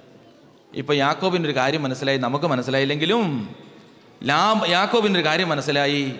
ഇതാ എന്നേക്കാൾ കരുണയില്ലാത്തവൻ്റെ മുമ്പിലാണ് ഞാൻ ചെന്ന് പെട്ടത്. ഒരു ഹല്ലേലൂയ പറഞ്ഞേ, ഒന്നോട് ഉറക്കെ പറഞ്ഞേ. കരുണയില്ലാതെ നമ്മൾ പ്രവർത്തിക്കാൻ തുടങ്ങിയാൽ ഈ സത്യം നമ്മൾ തിരിച്ചറിയണം, കരുണയില്ലാത്ത വിധി നമ്മുടെ മേൽ വരും. അതുകൊണ്ടാണ് യേശു വിളിച്ചു പറഞ്ഞത്, കരുണയില്ലാത്തവൻ്റെ മേൽ കരുണയില്ലാത്ത വിധി വന്നു വീഴും. 2, കപടത. 7 വർഷം ലാബാന്റെ ഭവനത്തിൽ യാക്കോബ് അടിമപ്പണി ചെയ്യാൻ തുടങ്ങി. ബൈബിളിൽ ഒരു പ്രത്യേക വാക്ക് എഴുതിയിട്ടുണ്ട്, 7 വർഷം പോയത് ഇയാൾ അറിഞ്ഞില്ല. എന്താ കാരണം എന്നറിയോ? റാഹേലിനോടുള്ള കൊതി നിമിത്തം 7 വർഷം പോയത് അറിഞ്ഞില്ല. ഒരടിമയാണ് യാക്കോബ് ഈ വീട്ടിൽ. അടിമയ്ക്ക് വീട്ടിലെ പ്രത്യേകത നമുക്കറിയാം. യജമാനൻ ഇരിക്കുന്നിടത്ത് പോയി ഇരിക്കാൻ പറ്റുമോ? യജമാനൻ്റെ മക്കളോട് പോയി സംസാരിക്കാൻ പറ്റുമോ? ഇല്ല. അയാളൊരു അടിമയെ പോലെയാണ് ജീവിക്കുന്നത്. എന്നാൽ ഇതാ ഈ അടിമയായ യാക്കോബ് ഇടയ്ക്കെങ്ങാനും റാഹേലിൻ്റെ ഒരു മിന്നായം പോലെ കണ്ടാൽ മതി, അയാൾക്ക് 1 മാസത്തേക്കുള്ള ചാർജായി. അത്രയ്ക്ക് സന്തോഷത്തിലെ പുള്ളി ജീവിക്കുന്നത്. ഇങ്ങനെ കളിച്ച് പിടിച്ച് 7 വർഷം പോയത് അറിഞ്ഞില്ല. 7 വർഷം കഴിഞ്ഞപ്പോൾ യാക്കോബ് ലാബാൻ്റെ അടുക്കൽ ചെന്നിട്ട് പറഞ്ഞു, യജമാനനെ, നമ്മുടെ ഉടമ്പടി തീരാനായി, 7 വർഷം പൂർത്തിയായി, എനിക്ക് റാഹേലിന് കെട്ടിച്ചു തരണം. അപ്പോൾ ലാബാൻ ചോദിച്ചു, 7 വർഷമായോ? എന്നാൽ പിന്നെ കെട്ടിച്ചേക്കാം. വേഗം വിവാഹത്തിനുള്ള ഒരുക്കങ്ങളെല്ലാം വീടിനകത്ത് നടക്കുകയാണ്. ഇതൊക്കെ നമ്മൾ വായിക്കുകയും പഠിക്കുകയും ചെയ്തിട്ടുള്ളല്ലോ. വീടിനകത്ത് വലിയ പന്തലൊക്കെ കെട്ടി സദ്യയൊക്കെ നടത്തി ഗംഭീരമായി. പകല് സദ്യ. യഹൂദന്മാർ ഇങ്ങനെയാണ്, വൈകുന്നേരം രാത്രിയിലാണ് മണവാട്ടിയെ മണവാളൻ്റെ അടുക്കൽ കൊണ്ടുവിടുന്നത്. യാക്കോബ് ഇതാ ഒരു മണവറയിൽ പ്രവേശിച്ചു. രാത്രി ആയപ്പോൾ മണവാട്ടിയെ തോഴിമാരാണ് അലങ്കരിച്ച് കൊണ്ടുവരുന്നത്. അവളെ കൊണ്ടുവരുന്നത് എങ്ങനെയാണെന്നറിയോ? അവളുടെ സൗന്ദര്യം മുഴുവൻ മണവാളന് മാത്രം കാണാനുള്ളതാണ്. അതുകൊണ്ട് ശരീരത്തിൻ്റെ ഒരു ചെറിയ അംശം പോലും പുറമേ കാണിക്കത്തില്ല. യഹൂദന്മാർ ഈ മുസ്ലിങ്ങളുടെയൊക്കെ കല്യാണം പോലെയാണ്. മുഴുവൻ മൂടുപടമൊക്കെ ഇട്ട് അണിയിച്ചൊരുക്കി മറച്ച് മണവാളന് കൊണ്ട് കാഴ്ച വെക്കും. യാക്കോബ് ഇങ്ങനെ മണവറക്കകത്ത് കിടന്ന് നെട്ടോട്ട് ഓടുകയാണ്. 7 വർഷമായി ഒന്ന് കണ്ടിട്ട് ഇനി എന്തൊക്കെ പറയാനുണ്ട്, എന്തൊക്കെ മിണ്ടാനുണ്ട്. അല്ലെങ്കിൽ പാതിരാത്രി നോക്കുമ്പോൾ ഇതാ ലാബാൻ്റെ ഭവനത്തിൽ നിന്ന് ദീപങ്ങളൊക്കെ കത്തിച്ച് തോഴിമാരെ നൃത്തം ചെയ്ത് മണവാട്ടിയെ പൊക്കിക്കൊണ്ടുവരുന്നു. ഇയാൾ വലിയ സന്തോഷത്തോടെ മണവറയ്ക്കകത്ത് അവർ മണവാട്ടിയെ കൊണ്ടുവന്നു. അവർ വിളക്കം കൊണ്ടുപോയി.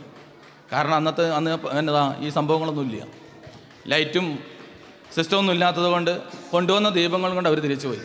ആ കൂരാക്കൂരിരട്ടത്ത് യാക്കോബിൻ്റെ ജീവിതത്തിലെ ആദ്യ രാത്രി, കരുണയില്ലാത്ത യാക്കോബിൻ്റെ ജീവിതത്തിലെ ആദ്യ രാത്രിയിൽ യാക്കോബ് വളരെ സന്തോഷത്തോടു കൂടി തൻ്റെ പ്രിയപ്പെട്ടവളെ ചേർത്ത് പിടിച്ചു.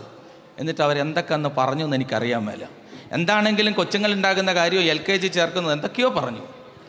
ഭാര്യയോട് പറയേണ്ടത് മുഴുവൻ അയാൾ പറഞ്ഞു. ആ പാതിരാത്രി അയാളുടെ ജീവിതത്തിലെ ഗംഭീര രാത്രിയായിരുന്നു. പ്രിയപ്പെട്ടവരെ, ബൈബിൾ പറയുകയാണ്, ആ രാത്രിയിൽ യാക്കോബ് താൻ കൊതിച്ച തൻ്റെ പ്രിയപ്പെട്ടവളോടുകൂടെ സഹിച്ചു. അവന് ജീവിതത്തിൽ വലിയ സന്തോഷമായി, വലിയ ആഹ്ലാദമായി. നേരം വെളുത്തപ്പോൾ തൻ്റെ പ്രിയപ്പെട്ടവളുടെ സൗന്ദര്യം ആസ്വദിക്കാൻ വേണ്ടി അവൻ ആ മൂടുപടം ഒന്ന് പൊക്കി നോക്കി. മൂടുപടം പൊക്കിയെന്ന് മാത്രമല്ല, നമ്മുടെയൊക്കെ നാട്ടിലെ കടകളിൽ ഷട്ടർ താത്തണമല്ലോ, ഒറ്റ താത്തലും താത്തി. ഇപ്പോൾ വന്നത് റാഹേലല്ല, പിന്നെന്താണ്? ആ വീടിൻ്റെ പുറകിൽ കൂടെ നടന്നുകൊണ്ടിരുന്ന ആ കറമ്പി പെണ്ണ്, ആ മങ്ങിയ കണ്ണുള്ള കോങ്കണ്ണുള്ള ലേയാണ് കൊണ്ടുവന്നിരിക്കുന്നത്. ഇയാൾ എങ്ങനെ സഹിക്കും? ഇതാ ഇവിടെ ഇപ്പം ധ്യാനം നടന്നുകൊണ്ടിരിക്കുകയാണ്. നാളെ ധ്യാനം കഴിയുമ്പോൾ ഇവിടുത്തെ സംഘാടകർ പറഞ്ഞത് നിങ്ങളിൽ ആരുടെയെങ്കിലും ഒരാളുടെ 1-2 പേരുടെ വീട്ടിലേക്ക് തിരുമേനി ഒന്ന് പ്രാർത്ഥിക്കാൻ വരുന്നുണ്ട്. അപ്പോൾ തിരുമേനി പറഞ്ഞു ഞാൻ ഭക്ഷണമൊക്കെ കഴിച്ചിട്ടാണ് വരുന്നത്, പ്രത്യേകിച്ചൊന്നും ഒരുക്കണ്ട, ഒരു ചായയും വേണമെങ്കിൽ കുറച്ച് ഉണക്കമുന്തിരിങ്ങയും മതി, അത് മതി, വേറൊന്നും വേണ്ട. ഭാര്യയും ഭർത്താവും കൂടെ തിരക്കിൻ്റെ ഇടയിൽ നെട്ടോട്ടോടി നിങ്ങൾ വീട്ടിൽ ചെന്നു. പുറകത്തെ തിരുമേനി ഞങ്ങൾ അച്ഛന്മാരും കൂടെ വന്നു. നിങ്ങൾ വേഗം ചായ ഉണ്ടാക്കി വെച്ചു, ഉണക്കമുന്തിരിങ്ങ നല്ല പാക്കറ്റിലാക്കി വെച്ചിരിക്കുകയാണ്. തിരുമേനി വന്നപ്പോഴേക്കും നിങ്ങൾ ചായ എടുത്തുകൊണ്ട് ഡൈനിങ് ടേബിളിൽ വെച്ചു. ഉണക്കമുന്തിരി തുറന്നപ്പോഴാണ് മനസ്സിലായത് അത് ഉണക്കമുന്തിരി അല്ല, ഉണക്ക മീനായിപ്പോയി. കടയിൽ നിന്ന് വാങ്ങിയപ്പോൾ കടക്കാരന് പാക്കറ്റ് മാറിപ്പോയി. എന്തായിരിക്കും നിങ്ങളുടെ മാനസികാവസ്ഥ? തിരുമേനിക്ക് ചായൻ്റെ കൂടെ ഉണക്കമീൻ കൊടുക്കാൻ പറ്റുമോ? അച്ഛന്മാർ വന്നു കഴിഞ്ഞാൽ പറയില്ലേ ഞങ്ങൾ അയർലൻഡിൽ ചെന്നിട്ട് അവന്മാർ ഉണക്കമീൻ തന്നെന്ന് പറയത്തില്ലേ? പ്രിയപ്പെട്ടവരെ, നിങ്ങൾക്ക് ചെയ്യാൻ പറ്റുന്നൊരു കാര്യം, നിങ്ങൾ ഓടിയ കടയിലേക്ക് ചെന്നിട്ട് പറയും എൻ്റെ പൊന്നു സഹോദരൻ എന്നെ കാണിച്ചത്. അപ്പം അയാൾ ചോദിക്കും എന്നെ പറ്റിയത്? പാക്കറ്റ് മാറിപ്പോയി, നിങ്ങൾ മുന്തിരിങ്ങ എടുത്ത് പാക്കറ്റ് മാറിപ്പോയി. ഇതാ യാക്കോബ് രാവിലെ തന്നെ ഓടി ലാബാൻ്റെ വീട്ടിലേക്ക് ഒരൊറ്റ ഓട്ടം ഓടി. അപ്പം ലാബാൻ ആ മുറ്റത്തോടെ കണ്ട് നടക്കുകയാണ്. ലാബാൻ ചോദിച്ചു എന്തേ വന്നത്? വന്ന പടയോട് പറഞ്ഞു യജമാനനെ പാക്കറ്റ് മാറിപ്പോയി, ഇന്നലെ പറഞ്ഞു വിട്ടോ പാക്കറ്റ് മാറിപ്പോയി. ലാബാൻ ചോദിച്ചു എന്നെ പറ്റിയത്? ഞാനിതാ 7 വർഷം കഠിനമായി അധ്വാനിച്ചത് റാഹേലിന് വേണ്ടിയല്ലേ? അങ്ങ് ആരെയാണ് എൻ്റെ മുമ്പിൽ കൊടുത്തു വിട്ടത്? എൻ്റെ മുമ്പിലേക്ക് വന്നത് ലേയാണ്, ആള് മാറിപ്പോയി. ഉടനെ ലാബാൻ പറഞ്ഞു നീ എന്നെ ചെറുക്കായി പറയുന്നത്? നീ എന്തുവായി പറയുന്നത്? ഞങ്ങളുടെ നാട്ടിൽ മൂത്തവൾ നിൽക്കുമ്പോൾ, ബാക്കി പറ, ഉറക്കെ പറ, മൂത്തവൾ നിൽക്കുമ്പോൾ ഇളയവളെ കെട്ടിക്കുന്ന സമ്പ്രദായമില്ല. മൂത്ത പെണ്ണ് നിൽക്കുമ്പോൾ ഇളയ പെണ്ണിനെ കെട്ടിക്കുന്ന സമ്പ്രദായം ഞങ്ങളുടെ നാട്ടിലില്ല. യാക്കോബിനൊരു കാര്യം മനസ്സിലായി, എന്നേക്കാൾ നന്നായി വേഷം കെട്ടിക്കാൻ ആർക്കറിയാം? ലാബാൻ അറിയാം.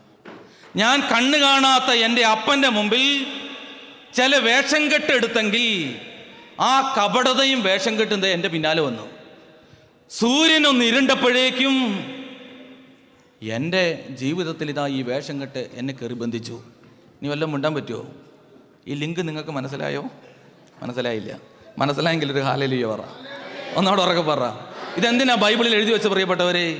ഇതാ പാപിയെ പാപം പിന്തുടരും, നീ ചെയ്യുന്നത് നിന്റെ പിന്നാലെ വരും, അത് നിന്നെ വേട്ടയാടും, നിന്റെ പ്രവൃത്തി നിന്നെ പിന്തുടരും. നീ ഏത് മേഖലയിൽ ചെന്നാലും ഇതിങ്ങനെ പിന്തുടർന്നുകൊണ്ടിരിക്കും. കപടനായ യാക്കോബിൻ്റെ ജീവിതത്തിൽ കപടതയുടെ രാജാവായ ലാബാനിത ആധിപത്യം സ്ഥാപിച്ചു. ഒരൊന്നും വിടാൻ പറ്റിയില്ല. അപ്പോൾ യാക്കോബ് ലാബാന്റെ മുഖത്ത് നോക്കി ചോദിച്ചു നിങ്ങളല്ലേ എന്നോട് പറഞ്ഞത് 7 വർഷം പണിയെടുത്തു കഴിഞ്ഞാൽ റാഹേലിനെ കെട്ടിത്തരാമെന്ന്? ചോദ്യം കഴിയുന്നതിന് മുമ്പ് ലാബാൻ പറഞ്ഞു ഞാനങ്ങനെ പറഞ്ഞിട്ടില്ല. അപ്പോൾ യാക്കോബ് മനസ്സിൽ പറഞ്ഞു കാണും എന്തൊരു പെരുന്നുണയനവൻ, ഇന്നാളെ അയാൾ തരാമെന്ന് പറഞ്ഞത് ഇത്ര മുഖത്ത് നോക്കിയിട്ടില്ലെന്ന് പറയുന്നു നുണയൻ. ഉടനെ യാക്കോബ് ഹൃദയത്തെ ധ്യാനിച്ച് കാണും, ഞാനൊരു നുണ പറഞ്ഞ് ചെറിയ നുണയൊക്കെ പറഞ്ഞ് ജീവിച്ചുകൊണ്ടിരുന്നതാണ്, ഇത്രയും വലിയ നുണയൻ്റെ മുമ്പിലാണ് ഞാൻ ചെന്നുപെട്ടത്. പ്രിയപ്പെട്ടവരെ, ഒന്നോടെ ഞാൻ പറയാം, ഈ കസേരയിൽ ഇരുന്നുകൊണ്ട് നിങ്ങൾ പണ്ടത്തെ യാക്കോബിനെ ധ്യാനിക്കരുത്. ഞാൻ പറഞ്ഞത് നമ്മുടെ ജീവിതത്തിൽ ചെയ്യുന്ന പ്രവൃത്തികൾ ഇതുപോലെ നമ്മുടെ തലയ്ക്കകത്തേക്ക് വന്നുകൊണ്ടിരിക്കും. നുണയനായ ലാബാൻ്റെ മുമ്പിൽ യാക്കോബ് എന്ന് പറയുന്ന അനുഗ്രഹീതൻ നിസ്സഹായനായി ഇന്ന് വിറച്ചുകൊണ്ട് നിന്നു. അപ്പോൾ ലാബാൻ പറഞ്ഞൊരു കാര്യം ചെയ്യും, 7 കൊല്ലം കൂടെ ഇവിടെ കിടന്ന് അടിമപ്പണി ചെയ്യാൻ, മറ്റതിനെ കൂടെ കെട്ടിച്ചു തന്നേക്കാം. അങ്ങനെ 7 കൊല്ലം പണിയെടുത്തിട്ട് ആ റാഹേലിനെയും കെട്ടി. 4-മത്തെ ഞാൻ പറഞ്ഞു ഇയാളൊരു ദ്രവ്യാഗ്രഹിയായിരുന്നു. ദ്രവ്യാഗ്രഹം കാരണമാണ് ഈ കാര്യം മുഴുവൻ നടന്നത്. ഇനി ഞാൻ പറയുന്ന കാര്യം നിങ്ങൾ ഒന്നോടെ മനസ്സിലാക്കണം. ഇതാ പ്രിയപ്പെട്ടവരെ, എന്തൊക്കെ കുഴപ്പങ്ങളും കുറവുകളും ഉണ്ടെങ്കിലും യാക്കോബിൻ്റെ തലയിൽ അപ്പൻ്റെ ഒരു അനുഗ്രഹം ഉണ്ടായിരുന്നു. അത് മറന്നു പോകരുത്. മാതാപിതാക്കന്മാരുടെ അനുഗ്രഹം, അതൊരു അനുഗ്രഹം തന്നെയാണ്.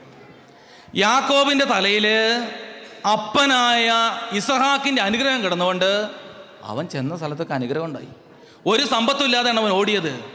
ഇപ്പോഴിത് അവനിലേക്ക് നോക്കൂ, അവന് വലിയ സമ്പത്തായി. ഇപ്പോൾ അവൻ്റെ വീട്ടിൽ എന്തൊക്കെ ഉണ്ടെന്നറിയോ? 14 വർഷത്തെ അടിമപ്പണി കഴിഞ്ഞപ്പോൾ അവന് 2 ഭാര്യമാർ. 2 ഭാര്യമാരെന്ന് മാത്രമല്ല, ലാബാൻ വേറെ 2 എക്സ്ട്രാ സമ്മാനം കൂടെ കൊടുത്തു. 2 മക്കളുടെയും തോഴിമാരെയും കൂടെ കൊടുത്തു. ഇപ്പം 4 ഭാര്യമാർ. യാക്കോബിന് എത്ര ഭാര്യമാരായിപ്പം? ഒന്ന് ഉറക്കെ പറഞ്ഞേ. ഇതാ യാക്കോബിൻ്റെ ജീവിതത്തിൽ 4 ഭാര്യമാർ.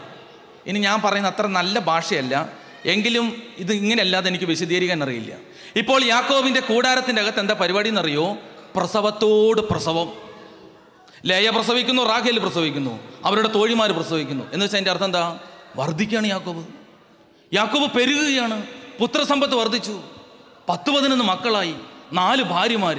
അയാൾ വർദ്ധിച്ചു കിടക്കുകയാണ് അവിടെ. കൂടാരത്തിനകത്ത് ഇങ്ങനെ പ്രസവമാണെങ്കിൽ കൂടാരത്തിന് പുറത്ത് എന്താണെന്നറിയോ? തൊഴുത്തിൽ കന്നുകാലികൾ പ്രസവിച്ചുകൊണ്ടേയിരിക്കുന്നു. ആടുകൾ പ്രസവിച്ചുകൊണ്ടേയിരിക്കുന്നു, ഒട്ടകങ്ങൾ പ്രസവിച്ചുകൊണ്ടേയിരിക്കുന്നു, വേലക്കാരികൾ പ്രസവിച്ചുകൊണ്ടേയിരിക്കുന്നു. യാക്കോബ് വർദ്ധിച്ചു. അകത്ത് വലിയ വർധനവ്, പുറത്ത് അതിനേക്കാൾ വലിയ വർധനവ്. യാക്കോബിന് കൈകാര്യം ചെയ്യാൻ പറ്റാത്ത തരത്തിൽ വേലക്കാർ, ഒട്ടകങ്ങൾ, പശുക്കൾ, കാളകൾ, ആടുകൾ, വേലക്കാരികൾ. യാക്കോബ് നിറഞ്ഞു. ഞാൻ ഈ പറഞ്ഞ കാര്യം ഇനി മറക്കരുത്. അപ്പം 3-4 കാര്യം പറഞ്ഞ് നമ്മളിവിടം വരെ എത്തിയത്. എന്ത് നമ്മളെ പിന്തുടരും? ഒന്നറക്കെ പറ. പ്രവൃത്തി പിന്തുടരും. യാക്കോബിൻ്റെ ജീവിതത്തിൽ എടുത്തുകൊണ്ട് നമ്മളത് പഠിക്കുക. കരുണയില്ലാതെ പ്രവർത്തിച്ച യാക്കോബിൻ്റെ ജീവിതത്തിൽ കരുണയില്ലായ്മ ഇതാ പിന്തുടർന്നുകൊണ്ടിരിക്കുന്നു. ഇച്ചിരി സ്ട്രോങ് ആയിട്ടാണ് പിടിച്ചേക്കുന്നത്. കപടൻ്റെ മുമ്പിൽ ഇതാ കപടതയിൽ ചെന്ന് അവൻ പെട്ടുകിടക്കുകയാണ്. നുണയനായ യാക്കോബ് നുണയനായ ലാബാൻ്റെ മുമ്പിൽ പരാജയപ്പെട്ട് കിടക്കുകയാണ്. എന്തൊക്കെയാണെങ്കിലും അപ്പൻ്റെ അനുഗ്രഹത്തിൽ ഇയാൾ കുറേ സംഭവങ്ങൾ നേടി. ഇനി ഒരു കാര്യം ഓർക്കണം, ഇത്രയും മക്കളും സമ്പത്തും ഭാര്യമാരും മൃഗങ്ങളുണ്ടായിട്ടും ഇയാൾക്ക് വല്ല സമാധാനമുണ്ടോ? അതാണ് പ്രത്യേകത. വല്ല സ്വസ്ഥതയുണ്ടോ? ഇയാൾക്ക് ഉറങ്ങാൻ പറ്റുന്നില്ല.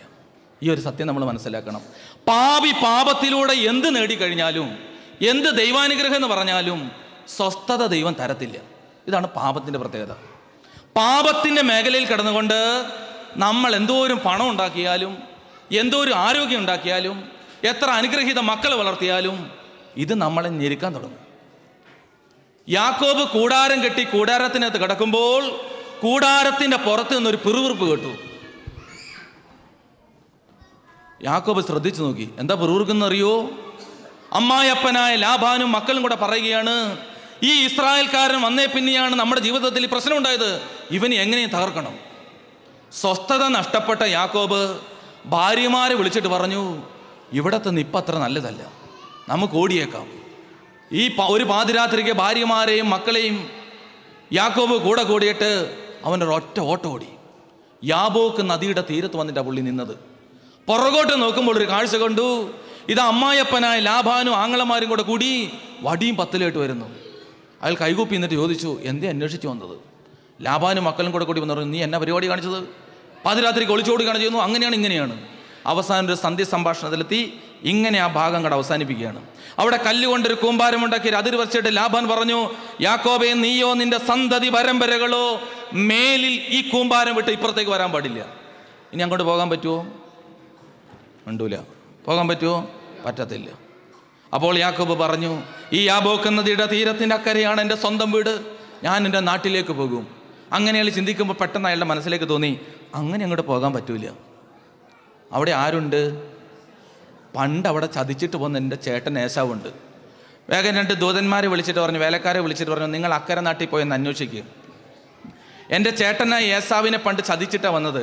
പുള്ളിക്ക് എന്നോട് നല്ല ദേഷ്യം ഉണ്ടാകും. ഇപ്പോൾ പുള്ളി തണുത്തോ തളർന്ന് കിടക്കുകയാണോ മരിച്ചു പോയോ ഒന്നും അറിയാൻ മേല, ഒന്ന് പോയി അന്വേഷിക്കാൻ പറഞ്ഞു. 2 പേര് യാബോക്ക് നദി കിടന്ന് അക്കരെ പോയി. പോയതിനേക്കാൾ സ്പീഡിൽ തിരിച്ചു വന്നിട്ട് യാക്കോബിനോട് പറഞ്ഞു, യജമാനനെ, അങ്ങയുടെ ജ്യേഷ്ഠൻ അവിടെ ഉണ്ടെന്ന് മാത്രമല്ല, അയാൾക്കിപ്പോൾ ഒരു ജോലിയുണ്ട്. എന്താ ജോലി? ചേട്ടൻ ഇപ്പോൾ കൊട്ടേഷൻ ഗ്രൂപ്പ് നടത്തിക്കൊണ്ടിരിക്കുകയാണ്. എന്താ ഈ കൊട്ടേഷൻ ഗ്രൂപ്പ് എന്ന് പറഞ്ഞാൽ? ആ കാശ് കൊടുത്ത കൈയും കാലും വെട്ടുന്ന പുള്ളി പരിപാടി നടത്തിക്കൊണ്ടിരിക്കുക. വലിയൊരു കൊട്ടേഷൻ ഗ്രൂപ്പുണ്ട്, 400 പേരെ അടങ്ങുന്ന ഒരു കൊട്ടേഷൻ ഗ്രൂപ്പുണ്ട്. അപ്പോൾ ഞങ്ങൾ ചോദിച്ചു, എന്തിനാണിത്? അപ്പോൾ അവിടെ നിന്ന് ഒരാൾ പറഞ്ഞു, ഞങ്ങളുടെ യജമാനൻ്റെ അനിയൻ പണ്ട് യജമാനെ പറ്റിച്ച് പോയിട്ടുണ്ട്, തിരിച്ചു പറഞ്ഞേ കാത്തിരിക്കുകയാണ്. ഇനി അങ്ങോട്ട് പോകാൻ പറ്റുമോ? ഞാൻ പറഞ്ഞത് പണ്ടത്തെ യാക്കോബിനെ കുറിച്ചല്ല. പലതും ഈ ഭൂമിയിൽ ഉണ്ടായിട്ടും സ്വസ്ഥതയില്ലാതെ ഞെരുങ്ങുന്ന കുറേ പേരെ കണ്ടിട്ടില്ലേ? ഞാൻ ഒരിക്കൽ ദുബായ് പള്ളി നടത്തിക്കൊണ്ടിരിക്കുക. അപ്പോൾ തിരുമേനിയൊക്കെ അന്ന് ആ സമയത്ത് അവിടെ വന്നിട്ടുണ്ടെന്ന് തോന്നുന്നു. ഈ കോട്ടയത്തുള്ളൊരു പള്ളിയാമ്പിൽ അച്ഛനും അവരെല്ലാം കൂടി ഇരിക്കുക ധ്യാനം നടത്താൻ വേണ്ടി വന്നു അവിടെ.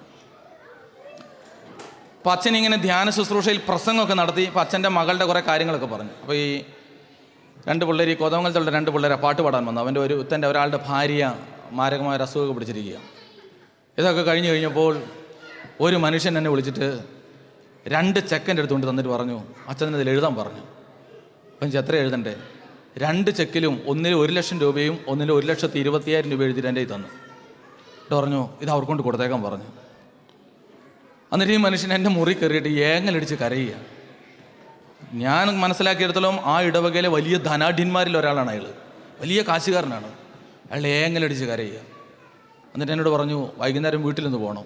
വൈകുന്നേരം ഞാനും ഈ അച്ഛന്മാരും കൂടി പുള്ളിയുടെ വീട്ടിൽ ചെന്നു കഴിഞ്ഞപ്പോൾ എന്നെ അയാൾ അകത്ത മുറിയിലേക്ക് വിളിച്ചു കൊണ്ടിട്ട് ഭിത്തിയിലിരിക്കുന്ന ഒരു ഇരുമ്പിൻ്റെ ഷെൽഫ് തുറന്ന്, പ്രിയപ്പെട്ടവരെ, ഷെൽഫ് തുറന്നിട്ട് അയാൾ എന്നോട് പറഞ്ഞു, അച്ഛാ, ദീർഘം അട്ടിയിട്ടിരിക്കുന്നത് കണ്ടോ? എനിക്കൊരു സമാധാനമില്ല. എൻ്റെ മക്കൾ മുഴുവൻ പിഴച്ചു പോയി. എന്നോട് പറഞ്ഞ ഭാഷയാണ്, മക്കൾ മുഴുവൻ പിഴച്ചു പോയി. ഞാനിത് ആർക്ക് വേണ്ടിയാണ് സമ്പാദിച്ചു വെച്ചിരിക്കുന്നത്? എന്നിട്ട് ഏങ്ങലടിച്ച് കരയുക. പിന്നെ മുറിയിൽ വന്നപ്പം പള്ളിയമ്പലത്തിന് ഞാനെല്ലാം കൂടി തലയൊക്കെ വെച്ച് പ്രാർത്ഥിച്ചു. ഒരു കോടീശ്വരനായ മനുഷ്യൻ ഞങ്ങളുടെ മുമ്പിൽ മുട്ടുകുത്തി നിന്നിട്ട് ഏങ്ങലടിച്ച് നിലവിളിക്കുക. നേടിയ സമ്പത്ത് അയാൾ ഞെരുക്കുക. പള്ളിയിൽ വന്ന് കാര്യങ്ങൾ അന്വേഷിച്ചപ്പോഴാണ് മനസ്സിലാക്കിയത്, നേടിയ പണം മുഴുവൻ എല്ലാവിധമായ തിന്മയിലൂടെയും സ്വരൂപിച്ച് വീടിനകത്ത് കൊണ്ട് വെച്ചിരിക്കുക. ഇനി ബാങ്കിലിടാൻ പറ്റത്തില്ല, ഇനി കേരളത്തിൽ കൊണ്ട് ഡെപ്പോസിറ്റ് ചെയ്യാൻ പറ്റില്ല, അതുപോലെ ഉണ്ട്. പക്ഷേ ഇത് അയാൾ ഞെരുങ്ങിക്കൊണ്ടിരിക്കുക. ഇതാ യാബോക്ക് നദിയുടെ തീരത്ത് അതിസമ്പന്നനായ ഒരു പാപി തൻ്റെ പാപത്തിൻ്റെ എല്ലാം ഞെരുക്കവുമായി കിടന്ന് നീറിക്കൊണ്ടിരിക്കുക. അവനൊരു സ്വസ്ഥതയില്ല. അപ്പോൾ അയാളൊരു തീരുമാനത്തിലെത്തി. എന്തെന്നറിയോ? ഈ സമ്പത്താണ് എന്നെ ഇങ്ങനെയൊക്കെ പ്രശ്നത്തിലാക്കിയത്, അതുകൊണ്ട് ഈ സമ്പത്ത് അങ്ങ് ഉപേക്ഷിക്കാൻ തീരുമാനിച്ചു. അയാൾ മുഴുവൻ സമ്പത്ത് ഉപേക്ഷിക്കാൻ തീരുമാനിച്ചു. സമ്പത്തിനെ രണ്ടായി തിരച്ചിട്ട് അത് വീണ്ടും ഗണമായി തിരച്ച് ഓരോ ഗണത്തിൻ്റെ നേതാവിനോട് പറഞ്ഞു, നിങ്ങൾ ഈ യാബോക്ക് നദി കടന്ന് അക്കരെ ചെല്ലുക. അക്കരെ ചെല്ലുമ്പോൾ എൻ്റെ ജ്യേഷ്ഠനെ കാണൂ. അപ്പോൾ എൻ്റെ ജ്യേഷ്ഠനോട് പറയണം, നിന്റെ ദാസനായ യാക്കോബ് പുറകെ വരുന്നുണ്ട്. ആര്? സഹോദരനല്ല, നിന്റെ ദാസനായ യാക്കോബ് പുറകെ വരുന്നുണ്ട്, സ്വീകരിച്ചാട്ടെ, ഉപദ്രവിക്കരുത്. അങ്ങനെ പറഞ്ഞു. അവസാനം ഇതാ യാബോക്ക് നദിയുടെ തീരത്ത് വെച്ച് എല്ലാ സമ്പത്തും അക്കരെ കടത്തി വിട്ടു.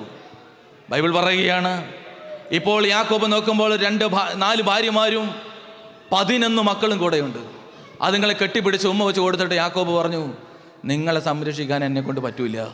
നിങ്ങൾ എൻ്റെ കൂടെ ഇരുന്നാൽ എനിക്കൊരു സ്വസ്ഥതയും സമാധാനം കിട്ടില്ല. പടകിൽ കയറ്റിയിട്ട് വള്ളത്തിൽ കയറ്റിയിട്ട് യാബോക്ക് നദിയുടെ അക്കരെ ഭാര്യമാരെയും മക്കളെയും പറഞ്ഞു വിട്ടിട്ട് പാപിയായ യാക്കോബ്, തിന്മയും പാപവും പ്രവർത്തിച്ച യാക്കോബ് യാബോക്ക് നദിയുടെ ഇക്കരെ ഒറ്റയ്ക്ക് നിന്നു. പ്രിയപ്പെട്ടവരെ, നിങ്ങൾ എന്നോട് മറുപടി പറ, അയാൾക്ക് സമാധാനം ഉണ്ടോ ഇല്ലയോ? നിങ്ങളത് വായിച്ചിട്ടുണ്ടോ? ഇനി സമാധാനം ഉണ്ടോ ഇല്ലയോ? സ്വസ്ഥതയില്ല. പാപി പാപത്തിലൂടെ നേടിയ മുഴുവൻ സമ്പത്തും അയാൾ ഉപേക്ഷിച്ചു. ഞാൻ നേടിയ എല്ലാ അന്യായം ഉപേക്ഷിച്ചു. എന്നിട്ടും എന്തേ അയാൾക്ക് സമാധാനം കിട്ടാത്തത്? ഇതാണ് ഈ പ്രസംഗത്തിൻ്റെ അവസാനം. ക്ലാസ് കഴിഞ്ഞു. നമ്മുടെ ഉള്ളിൽ കിടക്കുന്ന ഒരു വലിയ തെറ്റിദ്ധാരണയാണ്, അന്യായമായി ഞാൻ കുറേ സമ്പാദിച്ചു കഴിഞ്ഞാൽ, കുറേ സൽപ്രവൃത്തി ചെയ്തു കഴിഞ്ഞാൽ എനിക്ക് മോചനം കിട്ടും.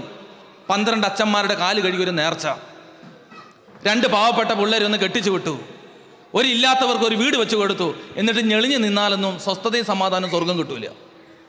നമ്മൾ പലപ്പോഴും ധരിക്കുന്നത് എങ്ങനെയാണ്? പല പാപവും ചെയ്തു കഴിഞ്ഞിട്ട് എന്തെങ്കിലും 2 സൽപ്രവൃത്തി ചെയ്താൽ മതി. സത്യം, സൽപ്രവൃത്തി പാപത്തിൻ്റെ പരിഹാരമല്ല. അത് പാപത്തിൻ്റെ ഒരു പ്രായശ്ചിത്തമാണ്, പാപത്തിൻ്റെ പരിഹാരമല്ല നമ്മൾ ചെയ്യുന്ന ഒന്നും. യാക്കോബിന് ഇപ്പോൾ ഉറങ്ങാൻ പറ്റുന്നില്ല. ബൈബിൾ പറയുകയാണ്, അയാൾ നേടിയത് മുഴുവൻ ഉപേക്ഷിച്ചു. അയാളൊന്ന് ഉറങ്ങാൻ കൊതിച്ച്. അയാൾ യാബോക്ക് നദിയുടെ തീരത്ത് ഒറ്റയ്ക്ക് കിടന്നു. നേടിയത് മുഴുവൻ നഷ്ടപ്പെട്ടു. ഒറ്റയ്ക്ക് കിടന്നപ്പോൾ അയാൾക്ക് ഉറക്കം വരുന്നില്ല. ആ രാത്രിയിൽ ദൈവത്തിൻ്റെ മാലാഖയും അയാളും തമ്മിലൊരു മൽപ്പിടുത്തം ഉണ്ടായത്രേ. മാലാഖമാരുടെ ജോലി നമ്മളുമായിട്ട് ഗുസ്തി പിടിക്കുകയൊന്നുമല്ല. ഇയാളുടെ ഉള്ളിൽ കിടക്കുന്ന ദൈവാത്മാവും ഇയാളുടെ ഉള്ളിൽ കിടക്കുന്ന ഈ ജഡത്തിൻ്റെ ആത്മാവും തമ്മിലൊരു സംഘർഷം. ദൈവാത്മാവ് മകനോട് പറഞ്ഞു, മോനെ നീ മാനസാന്തരപ്പെട്, നിന്റെ ഉള്ളിൽ കിടക്കുന്ന പാപ സ്വഭാവം ഉപേക്ഷിക്ക്. അയാൾ പറഞ്ഞു, എനിക്കുള്ളതല്ല ഉപേക്ഷിച്ചു. നിനക്കുള്ളത് ഉപേക്ഷിച്ചിട്ട് ഒരു കാര്യമില്ല. നിന്റെ ഉള്ളിൽ പറ്റിപ്പിടിച്ചിരിക്കുന്ന പാപം ഉപേക്ഷിക്കണം, നിന്റെ ഉള്ളിൽ കിടക്കുന്ന തിന്മ ഉപേക്ഷിക്കണം. അതാണ് നിന്റെ ഉള്ളിൽ പറ്റിപ്പിടിച്ചിരിക്കുന്നത്. അവസാനം ഇതാ മൽപ്പിടുത്തം നടത്തി അയാൾ മാനസാന്തരപ്പെടില്ല എന്ന് കണ്ടപ്പോൾ ദൈവത്തിൻ്റെ മാലാഖ അയാളുടെ അരക്കെട്ടിൽ തൊട്ടു. അയാളുടെ തൊട ഉളുക്കിപ്പോയി. അയാൾ എന്താ മാനസാന്തരപ്പെടാത്തതിൻ്റെ കാരണം എന്നറിയോ? അയാൾ ഒരൊറ്റ കാര്യം ചിന്തിച്ചു, ഞാൻ ഈ കൊടുത്തു വിട്ടതെല്ലാം നേടിയിട്ട് ദേഷ്യം തീരാതെ എൻ്റെ ജ്യേഷ്ഠനായ ഏസാവ് യാബോക്ക് നദി നീന്തിക്കടന്ന് വരുമ്പോൾ ഞാൻ ഓടി രക്ഷപ്പെടും. എങ്ങനെ രക്ഷപ്പെടും? എനിക്കിനിയും പറ്റും.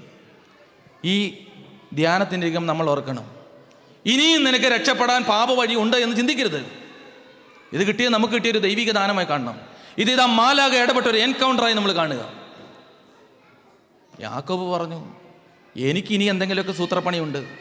ഈ പാപജടീക സുഖങ്ങൾ ഞാനങ്ങ് ഉപേക്ഷിക്കത്തില്ല. അന്നേരം മാലാഖ തൊട്ടിട്ട് പറഞ്ഞു, നീ ഇനി അങ്ങനെ ഓടണ്ട. അങ്ങനെ ഓടാൻ പറ്റത്തില്ല. നമ്മൾ ഓർക്കണം, ചില സംഭവങ്ങൾക്ക് നമ്മുടെ കയ്യിലിരിക്കുന്നതിന് ഒരു വിലയില്ല. ചില ആളുകൾ വിചാരിക്കും ഞങ്ങളുടെ ആരോഗ്യം കുറേ നാൾ നിലനിൽക്കും. എത്ര നാൾ നിൽക്കും ഈ ആരോഗ്യം? ചിലർ വിചാരിക്കും എൻ്റെ കയ്യിലിരിക്കുന്ന പണം എന്നെ സംരക്ഷിക്കും. എൻ്റെ ഇടവകയിൽ എൻ്റെ ഇടവകയിൽ ഞാൻ നടത്തിക്കൊണ്ടിരുന്ന ആദ്യത്തെ ഒരു പള്ളിയിൽ ഒരു മാസം മുമ്പ് ഒരു അപകടം ഉണ്ടായി. ഒരു കാർ അപകടത്തിൽ ആ വീട്ടിലെ അമ്മയും ഇളയ മകനും അപ്പം തന്നെ മരിച്ചു. അപ്പനും മൂത്ത മകനും അവൻ്റെ ഭാര്യയും 6 മാസം പ്രായ ഒരു കൊച്ചു അപകടത്തിൽപ്പെട്ട് കിടക്കുകയാണ്, ഗുരുതര പരിക്ക്. ഞങ്ങൾ ഓടി അവിടെ ഒരു ഹോസ്പിറ്റലിൽ ചെന്നു. അപ്പോൾ ഈ 6 മാസം പ്രായമായ കുഞ്ഞ് മരണത്തിൻ്റെ അതിർവരമ്പിൽ ഇങ്ങനെ കിടക്കുക. അതിനെടുത്തുകൊണ്ട് കോഴിക്കോട് മിംസ് എന്ന് പറയുന്ന ഒരു വലിയ ഹോസ്പിറ്റലിൽ കൊണ്ടുപോയി. ആ ചെറുക്കൻ ദുബായിൽ ജോലി ചെയ്തായതുകൊണ്ട് ദുബായിൽ നിന്ന് ചില ആളുകൾ എന്നെ വിളിച്ചിട്ട് പറഞ്ഞു, അച്ഛാ പണം ഒരു വിഷയമല്ല, എങ്ങനെ എത്ര പണം വേണ്ടി ഞങ്ങൾ ഇവിടെ അയച്ചേക്കാം. ആ നാട്ടിൽ ഒത്തിരി പണം ഉള്ളതുകൊണ്ട് ഇഞ്ചി കൃഷിയൊക്കെ ഉള്ള സ്ഥലമാണ്. അവരെല്ലാവരും നിമിഷത്തിൻ്റെ ഉള്ളിൽ 10-15 ലക്ഷം രൂപ ഉണ്ടാക്കി. കോഴിക്കോട് മിംസ് ആശുപത്രിയിൽ അപ്പോൾ ഞാൻ ആ ഡോക്ടറോട് പറഞ്ഞു, ഡോക്ടറുടെ അമ്മയും അനിയനും മരിച്ചു കിടക്കാണ്, ഇവരറിഞ്ഞിട്ടില്ല. ആ വീട്ടിലേക്കാണ് ഇനി ഇവർ സുഖപ്പെട്ട് ചെല്ലേണ്ടത്. ഈ കൊച്ചും കൂടെ മരിച്ചു കഴിഞ്ഞാൽ ആ വീടാകെ തകർന്നു പോകും. ഈ കൊച്ചിൻ്റെ ഒരു കളിച്ചിരി ഉണ്ടെങ്കിൽ ആ വീടിൻ്റെ ഒരു ആശ്വാസം കിട്ടും. ഞാൻ അയാളോട് അറിയാതൊരു വാക്ക് വൈകാരികത കൊണ്ട് ഞാൻ പറഞ്ഞു, എൻ്റെ സാറേ കാശ് ഞങ്ങൾക്കൊരു വിഷയമല്ല, കാശ് ഞങ്ങൾക്കൊരു വിഷയമല്ല. വിദേശത്തുനിന്ന് മരുന്ന് കൊണ്ടുവന്നിട്ടാണെങ്കിലും ഈ കൊച്ചിനെ രക്ഷിക്കണം. അപ്പോഴതിൻ്റെ വയറ് കിടന്ന് ഇങ്ങനെ അടിച്ചുകൊണ്ടിരിക്കുക, ശ്വാസം കിട്ടാതെ. അപ്പോൾ ആ ഡോക്ടർ അകത്തേക്ക് പോയി. ഒരു 3 മിനിറ്റ് കഴിഞ്ഞിട്ട് തിരിച്ചു വന്നു. അയാൾ എന്നോട് പറഞ്ഞൊരു വാക്ക് ഇങ്ങനെയാണ്, ഫാദർ. 2 പ്രാവശ്യം എന്നെ വിളിച്ചു, ഫാദർ ഫാദർ, അങ്ങയുടെ കയ്യിലിരിക്കുന്ന പണം കൊണ്ട് ഒന്നും ചെയ്യാൻ കഴിയില്ല. ആ സ്ക്രീനിലേക്ക് നോക്കൂ, പൾസ് മുഴുവൻ തീർന്ന് ആ കൊച്ചങ്ങ് മരിച്ചുപോയി. ഒരു നിമിഷം ആ കോഴിക്കോട് ആശുപത്രിയിൽ നിന്നുകൊണ്ട് എനിക്കൊരു സത്യം മനസ്സിലായി, പണം ചവറാണ്. പണം മണ്ടൂല, പണം ചവറാണ്.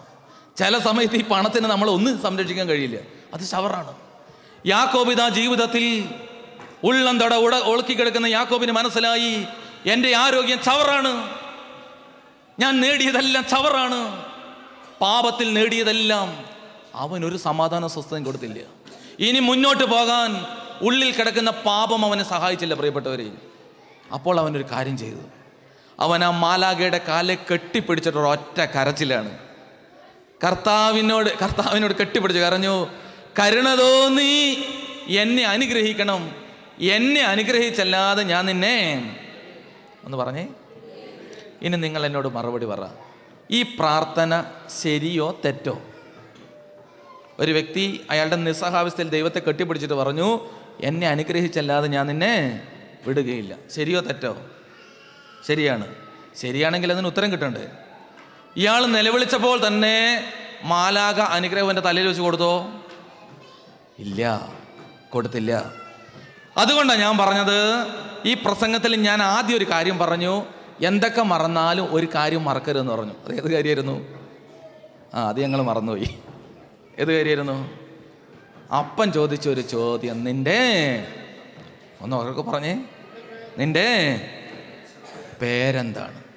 അപ്പൻ എന്നൊരു ചോദ്യം ചോദിച്ചു, നിന്റെ പേരെന്താണ്? അതിന് ഈ ചെറുക്കൻ കൊടുത്ത ഉത്തരമാണ് ഇന്ന് യാബോക്ക് നദിയുടെ തീരത്ത് അരയുളുക്കി മാലാഖയുടെ കാലെ കെട്ടിപ്പിടിച്ചുകൊണ്ട് ഒരുത്തൻ പൊട്ടിക്കരഞ്ഞുകൊണ്ടിരിക്കുന്നത്. ആ ചോദ്യത്തിന് കൊടുത്ത ഉത്തരമാണ്. നമുക്ക് ടി വിയിലൊരു പരിപാടി ഉണ്ട്, ഒരൊറ്റ ചോദ്യം മതി, ഒരൊറ്റ ചോദ്യം മതി. ഇത് ഒരുത്തനെ തകർത്ത് തരിപ്പണാക്കി കിടത്തിരിക്കുക. അവൻ മാലാഖയുടെ കാലെ കെട്ടിപ്പിടിച്ചുകൊണ്ട് പറഞ്ഞു, എന്നെ അനുഗ്രഹിക്കണം. ഇവിടെ ധ്യാനം കൂടി അതിഗംഭീരമായ വചന ശുശ്രൂഷകളും പ്രാർത്ഥനകളും കേട്ടു. ഇനി നമ്മൾ ആരാധന നടത്താൻ പോകുക. ഞാനും നിങ്ങളും ചിലപ്പോൾ സ്വർഗത്തിലെ ദൈവത്തെ നോക്കി നിലവിളിക്കും. ഇവിടുന്ന് പ്രാർത്ഥനാ ശബ്ദം വരുമ്പോൾ നിലവിളിക്കും, എന്നെ അനുഗ്രഹിക്കണം, അനുഗ്രഹിക്കണം, അനുഗ്രഹിക്കണം. ചിലപ്പോൾ നിങ്ങളുടെ ഉള്ളിൽ കിടക്കുന്ന ഒരു പക്ഷേ നിങ്ങൾക്ക് സമ്പത്തുണ്ടാകാം, ഒരു പക്ഷേ നിങ്ങൾക്ക് വലിയ സമാധാനം ഉണ്ടാകാം, ഈ ദേശം നിങ്ങൾക്ക് ഒത്തിരി സംരക്ഷണം നൽകുന്നുണ്ടാകാം. ഉള്ളിൽ സ്വസ്ഥതയില്ലാതെ ചിലപ്പോൾ നിങ്ങൾ നിറഞ്ഞ കണ്ണോടെ പറയും, എന്നെ അനുഗ്രഹിക്കണം. അനുഗ്രഹിച്ചെന്ന് വരത്തില്ല. യാക്കോബ് ദൈവത്തിന്റെ മാലാഖയുടെ കാലെ കെട്ടിപ്പിടിച്ചുകൊണ്ട് പറഞ്ഞു, എന്നെ അനുഗ്രഹിക്കണം. മാലാഖ അനുഗ്രഹിച്ചില്ല.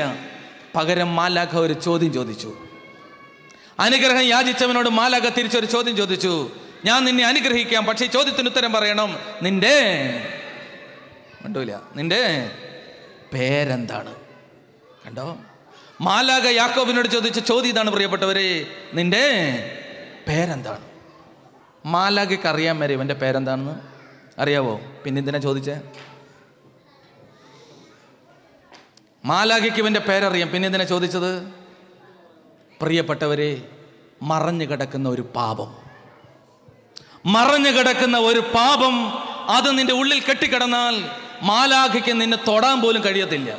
നീ ചിലപ്പോൾ കരഞ്ഞ് നിലവിളിച്ചായിരിക്കും പ്രാർത്ഥിക്കുന്നത്. ഈ കസേരയിൽ നിന്ന് പ്രാർത്ഥിക്കുന്ന ഓരോ വ്യക്തിയും തിരിച്ചറിയണം, നിന്റെ പ്രാർത്ഥനയുടെ മേൽ ദൈവാനുഗ്രഹം വീഴാത്തതിൻ്റെ കാരണം ഇതാണ്. യെശയ്യാ 59:1, രക്ഷിപ്പാൻ കഴിയാത്ത വിധം കർത്താവിൻ്റെ കരം, കേൾപ്പാൻ കഴിയാത്ത വിധം അവൻ്റെ കാതുകൾ. നിന്റെ പാപമത്രേ ദൈവത്തിൻ്റെ മുഖം നിന്നിൽ നിന്ന് മറച്ചു വച്ചിരിക്കുന്നത്. കണ്ടോ, യാക്കോബിനോട് ദൈവം പറഞ്ഞു, നിന്നെ ഞാൻ അനുഗ്രഹിക്കണമെങ്കിൽ നിന്റെ ഉള്ളിൽ കിടക്കുന്ന പാപം പുറത്തു പോകണം. എങ്ങനെ പുറത്തു പോകും? ഒറ്റ വഴിയുള്ളൂ, ഏറ്റു പറയുക. അല്ലെങ്കിൽ ഇവന് മനസ്സിൽ പറഞ്ഞാൽ പോരെ, ഏറ്റുപറയുക. അതുകൊണ്ടാണ് പരിശുദ്ധ സഭ കുമ്പസാരം എന്ന കൂദാശ രേഖപ്പെടുത്തിയത്. നമ്മൾ വിചാരിക്കും കുമ്പസാരം അച്ഛന്മാർക്ക് പാപം കെട്ട് സൂഹിക്കാനുള്ള പരിപാടിയാണല്ല. നിന്റെ ഉള്ളിൽ കിടക്കുന്ന പാപം നിന്റെ അധരം കൊണ്ട് പുറത്തു പോകണം. അധരത്തിലൂടെ അത് പുറത്തു പോയാൽ മാത്രമേ അതിൻ്റെ ഒരു വിടുതലുള്ളൂ. അതുകൊണ്ടാണ് ബൈബിളിൽ ഒത്തിരി സ്ഥലത്ത് എഴുതി വെച്ചിരിക്കുന്നു, പാപം ഏറ്റുപറയുക, ഏറ്റുപറയുക, ഏറ്റുപറയുക. മാലാഖ പറഞ്ഞു ഏറ്റുപറ. മാലാഖ യാക്കോബിനോട് ചോദിച്ചു, നിന്റെ പേരെന്താണ്? നമുക്ക് മനസ്സിലായില്ലെങ്കിൽ യാക്കോബിന് കാര്യം മനസ്സിലായി. യാക്കോബ് മാലാഖയുടെ കാലെ കെട്ടി പിടിച്ചുകൊണ്ട് പറഞ്ഞു, എല്ലാം നഷ്ടപ്പെട്ടവനാണ്, തളർന്നവനാണ്, തകർന്നവനാണ്, ഇനി മുന്നോട്ട് പോകാൻ കഴിവില്ലാത്തവനാണ്. അവൻ നിലവിളിച്ചുകൊണ്ട് ഉറക്കെ വിളിച്ച് പറഞ്ഞു, എൻ്റെ പേര് പറ. കണ്ണ് കാണാത്ത അപ്പൻ്റെ മുമ്പിൽ പാപത്തിൻ്റെ രൂപത്തിൽ ഇതാ തൻ്റെ പേര് വിളിച്ചു പറഞ്ഞവൻ 1000 സൂര്യനേക്കാൾ പ്രകാശമുള്ള സർവശക്തനായ ദൈവത്തിൻ്റെ ദൂതൻ്റെ മുമ്പിൽ നിന്നുകൊണ്ട് ദൂതൻ്റെ കാലെ കെട്ടിപ്പിടിച്ച് നിലവിളിച്ചുകൊണ്ട് പറഞ്ഞു, സത്യമായിട്ട് എൻ്റെ പേര് ഏസാവ് എന്നല്ല, എൻ്റെ പേര് എന്ന് പറഞ്ഞേ. അവൻ്റെ പാപം ഏറ്റു പറഞ്ഞു. മറച്ചു വെച്ചത് അവൻ ദൈവത്തിൻ്റെ മാലാഖയുടെ തുറന്നു പറഞ്ഞു. എന്നെ സംഭവിച്ച അടുത്ത നിമിഷം ഇങ്ങനൊരു ചോദ്യം ദൈവഭാഗത്ത് വന്നില്ല. നീ എന്തിനാ ഇങ്ങനെയൊക്കെ ചെയ്തത്? എന്തിനാ ചേട്ടനെ പറ്റിച്ചത്? എന്തിനാ കണ്ണ് കാണാത്ത അപ്പനെ പറ്റിച്ചത്? നീ അങ്ങനത്തെ ഒരു ചോദ്യം ദൈവത്തിൻ്റെ ഭാഗത്തില്ല. നീ പാപം ഏറ്റു പറഞ്ഞു കഴിഞ്ഞാൽ എന്തിനങ്ങനെ ചെയ്തു എന്നൊരു ചോദ്യം പോലും ഇല്ല. ഇതാണ് ദൈവത്തിൻ്റെ പ്രത്യേകത. നീ അങ്ങനെ ചെയ്തില്ലേ, ഇങ്ങനെ ചെയ്തില്ലേ, അതല്ലേ ഇതല്ല, അങ്ങനെ ഒരു ചോദ്യം നമ്മുടെ ദൈവത്തിൻ്റെ ഭാഗത്തില്ല. പാപം നീ ഏറ്റു പറഞ്ഞു കഴിഞ്ഞാൽ അടുത്ത നിമിഷം നിന്റെ മേൽ അവൻ ഒഴുക്കുന്നത് അവൻ്റെ നിർമ്മല അനുഗ്രഹമായിരിക്കും. അവൻ പാപം ഏറ്റു പറഞ്ഞ നിമിഷം തന്നെ ദൈവത്തിൻ്റെ മാലാഖ അവനെ അനുഗ്രഹിച്ചിട്ട് പറഞ്ഞു, ഇതാ നിന്റെ മേൽ വരാനിരുന്ന വിധി വളരെ ദയനീയമായിരുന്നു. നിന്റെ മേൽ വരാനിരുന്ന വളരെ തകർന്ന ഒരു വിധിയായിരുന്നു ദൈവം നിന്റെ മേൽ തരാനിരുന്നത്. നീ പാപമേറ്റ് പറഞ്ഞപ്പോൾ ദൈവം നിന്നെക്കുറിച്ചുള്ള ചിന്ത മാറ്റി. നീ ദൈവത്തെ നേടിയിരിക്കുന്നു. ദൈവം നിന്റെ അനുതാപത്തിൻ്റെ മുമ്പിൽ ദൈവം തോറ്റു. നീ ദൈവത്തെ ജയിച്ചിരിക്കുന്നു. നിനക്കിതാ പുതിയ പേര്. ഇനി തൊട്ട് നീ എന്ത് വിളിക്കപ്പെടും? ഇസ്രായേൽ എന്ന് വിളിക്കപ്പെടും. ഇനി ശ്രദ്ധിക്കണം, കഴിഞ്ഞു കേട്ടോ. ആദ്യം പാപത്തിൻ്റെ അനുഭവത്തിൽ നിഴലിൽ നിന്നുകൊണ്ട് യാക്കോബ് ഇസഹാക്കിൽ നിന്ന് അനുഗ്രഹം വാങ്ങിയപ്പോൾ ഇവൻ്റെ ഉള്ളിൽ എന്ത് പ്രവേശിച്ചു എന്ന് അച്ഛൻ പറഞ്ഞേ? എന്നാ പ്രവേശിച്ചെന്ന് പറഞ്ഞേ? ഭയം ഉള്ളി കയറി. അങ്ങനെയല്ലേ ഞാൻ പറഞ്ഞേ? മറന്നുപോയിരുന്നോ? എന്നാ ഉള്ളി കയറിയിരുന്നേ? ഭയമാണ് ഉള്ളി കയറിയത്. പാപത്തിൽ ഒരുത്തൻ അനുഗ്രഹം നേടിയപ്പോൾ അവൻ പേടിച്ച് പറച്ചുപോയി. അവന് സ്വസ്ഥത നഷ്ടപ്പെട്ടു. ഇപ്പോൾ സ്വർഗത്തിലെ വാഴ്ത്തപ്പെട്ട ദൈവത്തിൻ്റെ മുമ്പിൽ ഒരു നല്ല കുമ്പസാരത്തിലൂടെ അവൻ ദൈവാനുഗ്രഹം നേടി. അവൻ്റെ ഉള്ളിൽ എന്ത് കയറിയെന്നറിയോ? ധൈര്യം ഉള്ളി കയറി. എന്നതാ ഉള്ളി കയറിയേ? പാപിക്കെന്താ ഉള്ളി കയറിയേ? ഇതുകൊണ്ടാണ് നമ്മളൊരു കള്ളക്കുമ്പസാരം നടത്തി കഴിഞ്ഞാൽ ഓർക്കണം, അന്നേരം തന്നെ സ്വസ്ഥത നഷ്ടപ്പെട്ടു. അതിലും ബന്ധം കുമ്പസാരിക്കാതിരിക്കുന്നത്. പുരോഹിതൻ്റെ അടുക്കൽ ചെന്ന് കള്ളക്കുമ്പസാരം നടത്തി വിശുദ്ധ കുർബാന സ്വീകരിക്കുമ്പോഴേക്കും പിശാച് ഉള്ളി കയറാൻ തുടങ്ങും. അതിലും ബന്ധം ചെയ്യാതിരിക്കുന്നത്. കുർബാനയുടെ ക്ലാസ് വല്ലതും തിരുമേനി എടുത്താൽ അത് വ്യക്തമായിട്ട് പറയും. കണ്ടോ? പാപി ദൈവാനുഗ്രഹം തേടിക്കഴിഞ്ഞാൽ അന്നേരം തൊട്ട് അവൻ്റെ സ്വസ്ഥത നഷ്ടപ്പെടും. ഇതാവൻ ദൈവത്തിൻ്റെ മുമ്പാകെ ഏറ്റു പറഞ്ഞു, എനിക്ക് ഇന്ന കുറവൊക്കെ ഉണ്ട്. ഈ കസേരയിലിരുന്ന് പ്രാർത്ഥിക്കണം. നിനക്ക് വന്ന കുറവ്, കുടുംബജീവിതത്തിൽ വന്ന ഇടർച്ച, വ്യക്തി ജീവിതത്തിൽ വന്ന പാപം, ആരോടും പറയാതിരിക്കുന്നത്, ഒരു പുരോഹിതൻ്റെ മുമ്പിൽ ചെന്ന് ഏറ്റു പറഞ്ഞ് കുമ്പസാരിച്ച് നോക്കുക. പാപം ഉള്ളിൽ കിടന്നാൽ അനുഗ്രഹം ഒരിക്കലും വരാൻ സാധ്യതയില്ല. പാപം ഏറ്റു പറഞ്ഞ നിമിഷം തന്നെ അനുഗ്രഹം വന്നു. അവൻ ചാടി എഴുന്നേറ്റ്. അവൻ എഴുന്നേറ്റിട്ട് എന്താ പറഞ്ഞെന്നറിയോ? എന്നെ കൊല്ലാനുള്ളവൻ്റെ മുമ്പിലേക്ക് ഞാൻ പോകും. ആരാണോ എന്നെ എതിർക്കാൻ നിൽക്കുന്നത് അതിൻ്റെ മുമ്പിൽ ഞാൻ പോകും. നിന്നെ തകർക്കുന്നത് ചിലപ്പോൾ രോഗമായിരിക്കാം, നിന്നെ തകർക്കുന്നത് ചില സാമ്പത്തിക പ്രതിസന്ധി ആയിരിക്കാം, നിന്നെ തകർക്കുന്നത് കുടുംബത്തിലെ അസ്വസ്ഥതകളായിരിക്കാം, നിന്നെ തകർക്കുന്ന ഒത്തിരി അസ്വസ്ഥതയുടെ അരൂപി നിന്റെ വീടിൻ്റെ ഉള്ളിൽ കിടക്കുന്നുണ്ടാകാം. നീ അനുതാപത്തോടെ ദൈവത്തെ വിളിച്ചു കഴിഞ്ഞാൽ അതിൻ്റെ മേൽ നിനക്കൊരു അധികാരമുണ്ട്. അങ്ങനെയാണ് ഈ തൂത്തൂട്ടി ധ്യാനേന്ദ്രത്തിലൊക്കെ കുമ്പസാരം കഴിയുമ്പോൾ ചിലരുടെ മാരക രോഗം വിട്ടുപോകും. കുമ്പസാരം കഴിഞ്ഞ് തിരുമേനിയിൽ ഒരു ആരാധന നടത്തുമ്പോൾ കുടുംബ പ്രശ്നങ്ങൾ മാറിപ്പോകും. പ്രസംഗം കേട്ടിട്ടൊന്നുമല്ല. ഒരു വ്യക്തി അനുദപിച്ച ദൈവത്തെ വിളിക്കുമ്പോൾ ദൈവം അവൻ്റെ മേൽ ഒരു ആശീർവാദം കൊടുക്കും. ഇതാ യാക്കോബ് ഇപ്പോൾ പോകാൻ പോകുന്നത് ശത്രുവായ ഏസാവിൻ്റെ മുമ്പിലേക്കാണ്. അവനിതാ യാബോക്ക് നദി കടന്ന് ഏസാവിൻ്റെ മുമ്പിലേക്ക് ചെല്ലുമ്പോൾ കൊല്ലാനുള്ള ഏസാവ് എതിരെ വരികയാണ്. 7 പ്രാവശ്യം കുമ്പിട്ട് അവൻ ഏസാവിൻ്റെ അടുക്കൽ ചെന്നു.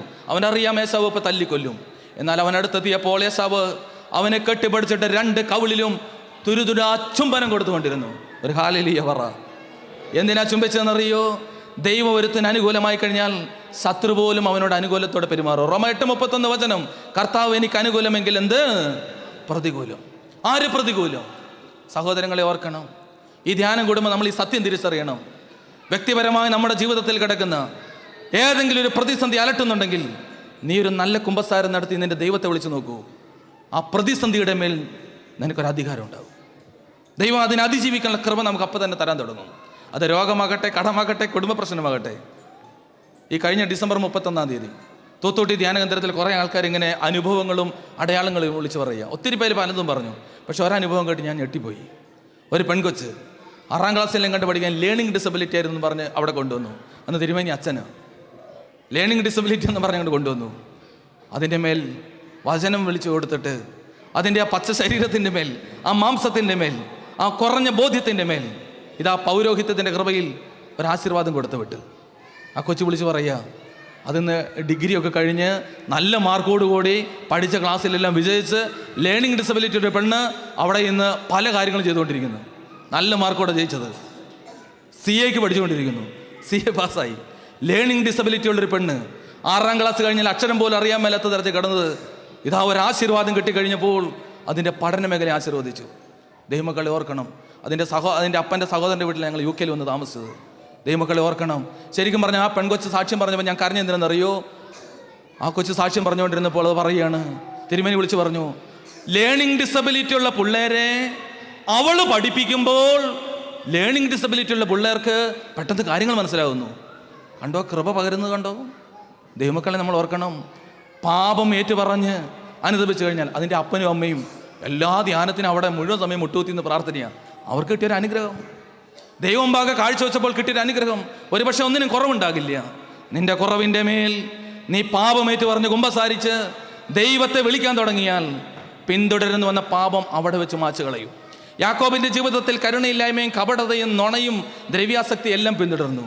അവൻ മാലാഖയെ കെട്ടിപ്പടച്ച് കിട്ടിയ ദൈവിക ശബ്ദത്തിൻ്റെ മേൽ, ദൈവാനുഭവത്തിൻ്റെ മേൽ അവൻ പാപമേറ്റ് കുമ്പസാരിച്ചു കഴിഞ്ഞപ്പോൾ അവൻ്റെ പ്രതിസന്ധി ദൈവം അവൻ അനുകൂലമാക്കി. റോമ 8:28 ദൈവം തന്നെ സ്നേഹിക്കുന്നവർക്ക്, നിർണയപ്രകാരം വിളിക്കപ്പെട്ടവർക്ക് എല്ലാം നന്മയ്ക്ക് വേണ്ടി മാറ്റും. എല്ലാം നന്മയ്ക്ക് വേണ്ടി. അതൊക്കെ രോഗം, കടം, പാപം, കുടുംബ പ്രശ്നം, കുടുംബത്തിലെ അസ്വസ്ഥത, നഷ്ടം, അത് അനുകൂലമാക്കി മാറ്റും. ദൈവം മതിയായവനാണ്. പാപം പോലും അവിടുന്ന് അനുകൂലമാക്കി മാറ്റും. രോഗം പോലും അവിടുന്ന് അനുകൂലമാക്കി മാറ്റും. പ്രതിസന്ധി പോലും അവിടുന്ന് അനുകൂലമാക്കി മാറ്റും.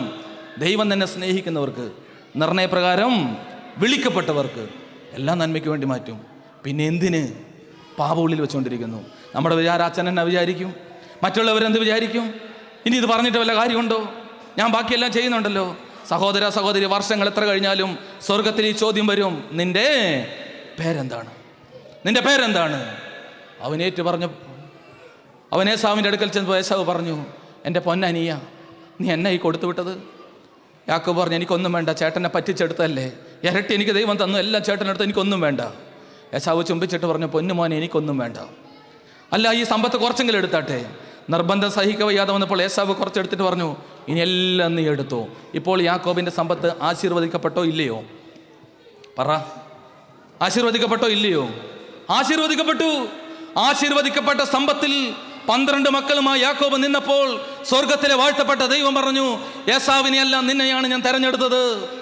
മൂത്തവനെ തെരഞ്ഞെടുക്കേണ്ടവന് പകരം സ്വർഗത്തിലെ ദൈവം പറഞ്ഞു, ഓ അനുദപിച്ച മനുഷ്യ, പാപമേറ്റു പറഞ്ഞവനെ, നിന്നെ ഞാൻ തെരഞ്ഞെടുത്തു. നിന്റെ 12 മക്കൾ ഇസ്രായേലിലെ 12 ഗോത്രങ്ങളുടെ തലവന്മാരായി മാറും. ഇതാ ഈ 2016 മാർച്ച് മാസത്തിൽ ധ്യാനം നടക്കുമ്പോൾ ഈ അയർലൻഡ് പള്ളിയിലെ ഈ കസേരകളിൽ നിന്ന് പ്രാർത്ഥിക്കുന്ന നിങ്ങളും പ്രാർത്ഥിക്കും, ഞങ്ങൾ മരിച്ചു കഴിഞ്ഞാൽ അബ്രഹാമിൻ്റെയും ഇസഹാക്കിൻ്റെയും ഈ യാക്കോബിൻ്റെ, ഏത് യാക്കോബിൻ്റെ? ഈ അനുദപിച്ച യാക്കോബിൻ്റെ മടിയിലിരുത്തി സ്വർഗത്തെ വാഴ്ത്താൻ ഞങ്ങളെ പഠിപ്പിക്കണമേ. അതാണ് നമ്മുടെ പ്രാർത്ഥന. സഹോദരങ്ങൾ, എന്താ അച്ഛൻ ഈ പറഞ്ഞത്? ഒരു സത്യം നമ്മൾ തിരിച്ചറിയണം. നീ നല്ല രീതിയിൽ കർത്തൃസന്നദ്ധിയിൽ അനുദപിക്കാൻ തുടങ്ങിയാൽ, പാപമേറ്റു പറയാൻ തുടങ്ങിയാൽ, പശ്ചാത്തപിക്കാൻ തുടങ്ങിയാൽ, പിന്തുടർന്ന പാപം മുഴുവൻ കടലാസിലെ പെൻസിലിന്മേൽ വരയ്ക്കപ്പെട്ട വരയുടെ മേൽ റബ്ബ് ചെയ്ത് കളഞ്ഞതുപോലെ സ്വർഗത് മായ്ച്ചു കളയും. അവൻ കാരുണ്യവാനത്രേ, അവൻ കാരുണ്യവാനത്രേ. ആ കാരുണ്യവാനായ ദൈവം നിന്റെ പാപം മായ്ച്ചാൽ ലോകത്തിൽ ഒരു ശക്തിക്ക് അത് ഓർത്തിരിക്കാൻ കഴിയത്തില്ല. രോഗവും പ്രതിസന്ധിയും ഏശാവിനെ പോലെ പലതും ഒരുപക്ഷം നിന്നെ കൊല്ലാൻ വരും. ഒന്നിനും നിന്നെ തൊടാൻ പോലും കഴിയത്തില്ല. നീ ദൈവകൃപയുടെ തണലിലായി. ആ തണലിൽ നിന്നുകൊണ്ട് ആരാധനയുള്ള ജീവിതം നയിപ്പാൻ ദൈവം നമ്മളെ സഹായിക്കട്ടെ. വീണ്ടും തിരുമനസ് പറഞ്ഞതുപോലെ ഇപ്പോൾ നമ്മൾ ഭക്ഷണത്തിന് വരും, ബാക്കി കാര്യങ്ങൾ തിരുമേനി പറയും. എങ്കിലും ഓർക്കുക, അനുദപിക്കുവാൻ. കുമ്പസാരത്തിൻ്റെ കാര്യങ്ങളെല്ലാം അവിടെ 6-7 അച്ഛന്മാർ വന്നിട്ടുണ്ട്. ആ കാര്യങ്ങളെല്ലാം കുറിച്ചെല്ലാം ബോധ്യം കിട്ടുമ്പോൾ സമയാസമയം കുമ്പസാരിക്കാൻ 6 വൈദികരുണ്ട്. ഈ സമയം ഉപയോഗിച്ച്